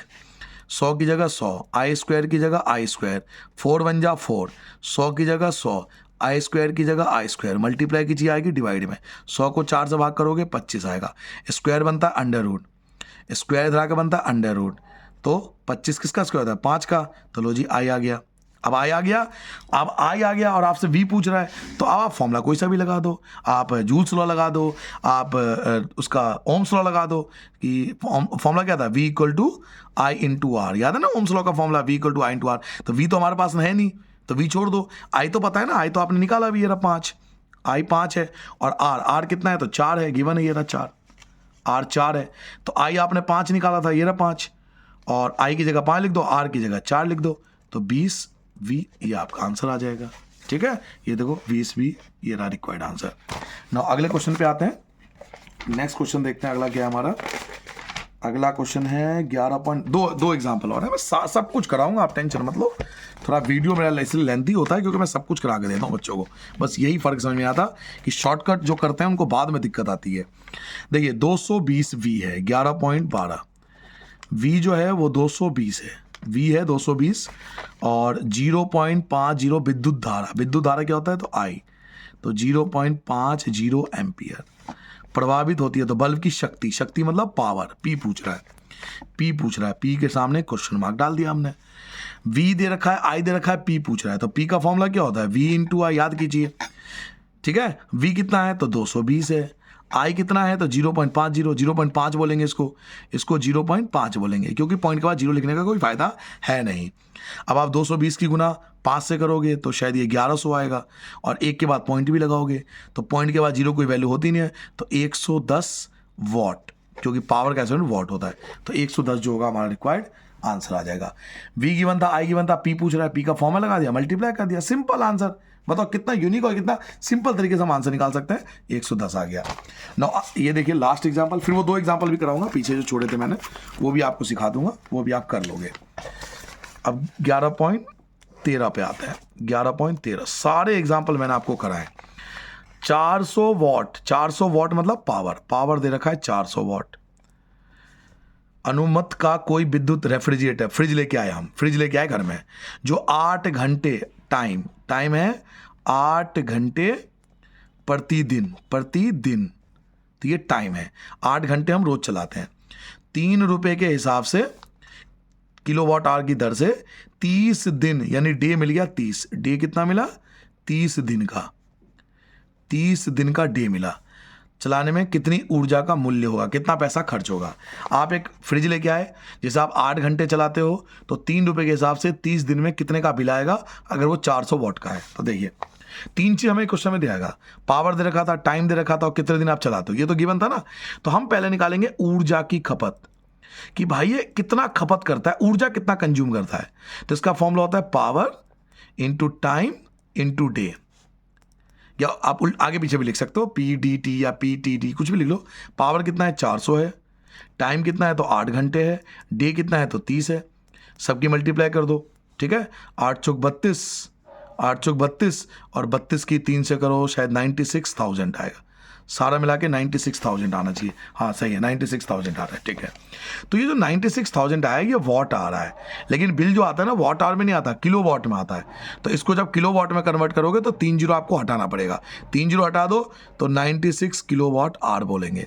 अब आते हैं कि कितने का कॉस्ट पड़ेगा, लागत कितने की पड़ेगी, कितना पैसा खर्च होगा। तो 96 यूनिट आपने खर्च किया और 3 रुपये के हिसाब से खर्च करो, देखा ना क्वेश्चन में, तो 3 रुपये के हिसाब से कितने का बिल आएगा, देखो 3 रुपये लिखा हुआ है, 3 रुपये के हिसाब से कितने का बिल आएगा। तो 96 किलोवाट आपने खर्च किया और 3 रुपये के हिसाब से बिल दोगे, तो 6 3 जा 18, 6 3 18, 1 9 3 27 और 1 28, तो 288 रुपये का बिल आएगा। यानी आपका बिल जो होगा रेफ्रिजरेटर का वो 288 रुपये का आएगा। देखो 288 आ रहा है ना आंसर, तो ये हमारा रिक्वायर्ड आंसर आ गया। अब पीछे देखते हैं, पीछे मैंने आपको ना 2 एग्जाम्पल छुड़वाए थे जो मैंने आपसे प्रॉमिस किया कि बाद में कराऊंगा। आप इस चीज़ को समझिए कि हमें सब कुछ करके जाना है, ये नहीं कि 2-4 करेंगे 2 चीज़ छोड़ देंगे तो काम नहीं होगा। ये मैं आपको यहीं भी समझा दूंगा क्योंकि एग्जाम्पल पे आज तक आए नहीं कभी ये दोनों, बट एक बच्चे को आना चाहिए। देखो एक विद्युत तार 1 मीटर लंबा है, 1 मीटर लंबा है, इसका यूज करेंगे अभी। 20 डिग्री पर विद्युत प्रतिरोध, ये हो गया आर, ये आर की वैल्यू गिवन है, आर समझ में आ गया, आर मुझे मिल गया। तार का व्यास, व्यास 0.3 है ना, व्यास 0.3 है तो हम इससे ना डायमीटर 0.3 mm है, डायमीटर 0.3 mm है, 0.3 mm को हम ऐसे लिखते हैं क्योंकि मिलीमीटर आपको पता होगा, मिलीमीटर के बाद आता है सेंटीमीटर, सेंटीमीटर के बाद आता है डेकामीटर। देखो मैं आपको सिखा देता हूँ, मिलीमीटर के बाद आता है डेसीमीटर, डेसीमीटर के बाद आता है सेंटीमीटर और सेंटीमीटर के बाद आता है मीटर। तो 1 2 3 मिलीमीटर, 1 2 3, 3 बार आपको आगे जाना। मिलीमीटर तो आपको गिवन है, ये कई बच्चों को समझ में आता है, मिलीमीटर तो मुझे गिवन है। मिलीमीटर के बाद आता है डेसीमीटर, डेसीमीटर के बाद आता है सेंटीमीटर और सेंटीमीटर के बाद आता है मीटर। तो एक बार ये गए, एक बार ये गए, 2 बार, 3 बार, तो 3 बार आगे बढ़ना पड़ रहा है, 3 बार आगे बढ़ना पड़ रहा है। और ये खुद भी पॉइंट में है तो एक पॉइंट यहां से हटाओगे तो 1 10 और आ जाएगा, यानी 4 बार आएगा। ये ऐसे लिखते हैं, इस चीज को हम ऐसे लिख सकते हैं क्योंकि 3 बार तो आगे बढ़ना पड़ रहा है तो 10 की पावर 3 तो ऐसी हो गया, और एक पॉइंट हटाओगे तो 1 और 4 यानी 10 की पावर। अब माइनस में क्यों लिखा, क्योंकि हम जो है ना छोटी यूनिट को बड़ी यूनिट में लिख रहे हैं, ये छोटी यूनिट है और जब छोटी यूनिट को बड़ी यूनिट में लिखते हैं ना तो पावर माइनस में आती है। उसके बाद रखा आपको तार प्रतिरोध कितना लगेगा और 11.2 का उपयोग करना है। तो ऐसा पेपर में आता नहीं है क्योंकि आपको कभी देगा नहीं टेबल, तो लेकिन कह रहा है वो 11.2 टेबल का इस्तेमाल करो। तो 11.2 टेबल ये रहा, देखो 11.2 टेबल, 11.2 टेबल है ना ये रहा, तो हमें इसका इस्तेमाल करनी है, इस टेबल का इस्तेमाल करनी है।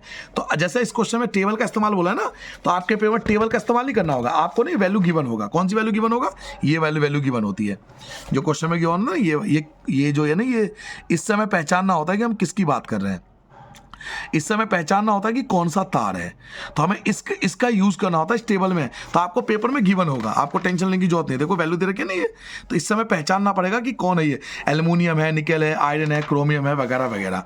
तो हम फॉर्मूला लगाएंगे रॉ का फॉर्मूला क्या होता है, तो रॉ का फॉर्मूला होता है रेसिस्टेंस मल्टीप्लाई एरिया अपॉन में लेंथ, ये फॉर्मूला होता है। तो रेसिस्टेंस आपको याद होगा, रेसिस्टेंस हमें दे रखा था 26, याद है रेसिस्टेंस हमें दे रखा था 26, तो रेसिस्टेंस की जगह हम लिख देंगे 26। अब एरिया का फॉर्मूला क्या होता है, पाई आर स्क्वायर, याद करो पाई आर स्क्वायर, ये फॉर्मूला होता है एरिया का। एरिया का फॉर्मूला क्या होता है, पाई आर स्क्वायर, और अपॉन में लेंथ हमें दे रखा है 1 मीटर। तो हम इस फॉर्मूले का इस्तेमाल करेंगे, ये रहा फॉर्मूला, और इससे जो हमारी वैल्यू आएगी वो ये आएगी। अब आप खुद सोचो कि क्या कभी ऐसा क्वेश्चन आ सकता है जिसका कैलकुलेशन इतना डिफिकल्ट हो, जो बच्चा खुद ही कंफ्यूज हो जाएगा, पेपर इतना टाइम कैसे मिलेगा कि वो इतना लंबा चौड़ा कैलकुलेशन करेगा। इसलिए बस समझ लो, पता होना चाहिए कि रेसिस्टेंस गिवन है, डायमीटर गिवन है, ये रॉ का फॉर्मूला होता है R × N × L, रेसिस्टेंस 26 है, एरिया का formula pi R square, length हमें 1 मीटर गिवन है, फिर सबकी वैल्यू रख के हमारे पास ये आएगी। तो इस प्रकार से पेपर में कभी इतना लंबा चौड़ा कैलकुलेशन नहीं आएगा। हाँ, इस टाइप के क्वेश्चन जरूर आते हैं, तो आप ये करके जाना। जैसे किसी पदार्थ की लंबाई 1 मीटर है, पदार्थ की लंबाई कितनी है 1 मीटर, ए मोटाई के तार का प्रतिरोध है 4। तो अगर कह रहा है कि भाई कोई पदार्थ है जिसकी लंबाई 1 मीटर है, मोटाई ए है और प्रतिरोध 4 है, इस पदार्थ के किसी अन्य तार का प्रतिरोध क्या होगा अगर उसकी लंबाई को आधी कर दें और मोटाई को 2 गुना कर दें। लंबाई को आधी कर देंगे और मोटाई को 2 गुना कर देंगे तो क्या आएगा, क्या फर्क पड़ेगा। देखो रेसिस्टेंस का फॉर्मूला एक मैंने आपको बताया था, रॉ × L अपॉन में ए, याद होगा आपको, ठीक है।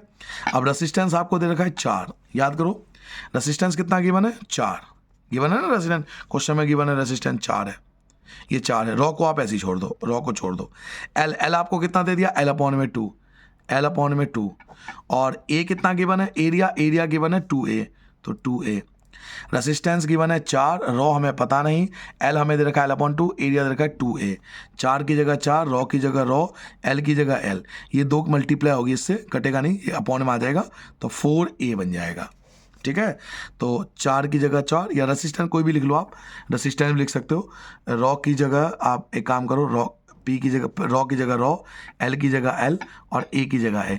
अब ये 4 कहाँ गया, ये 4 कहाँ गया, तो हम इसको लिखेंगे मल्टीप्लाई में 1/4 अलग से।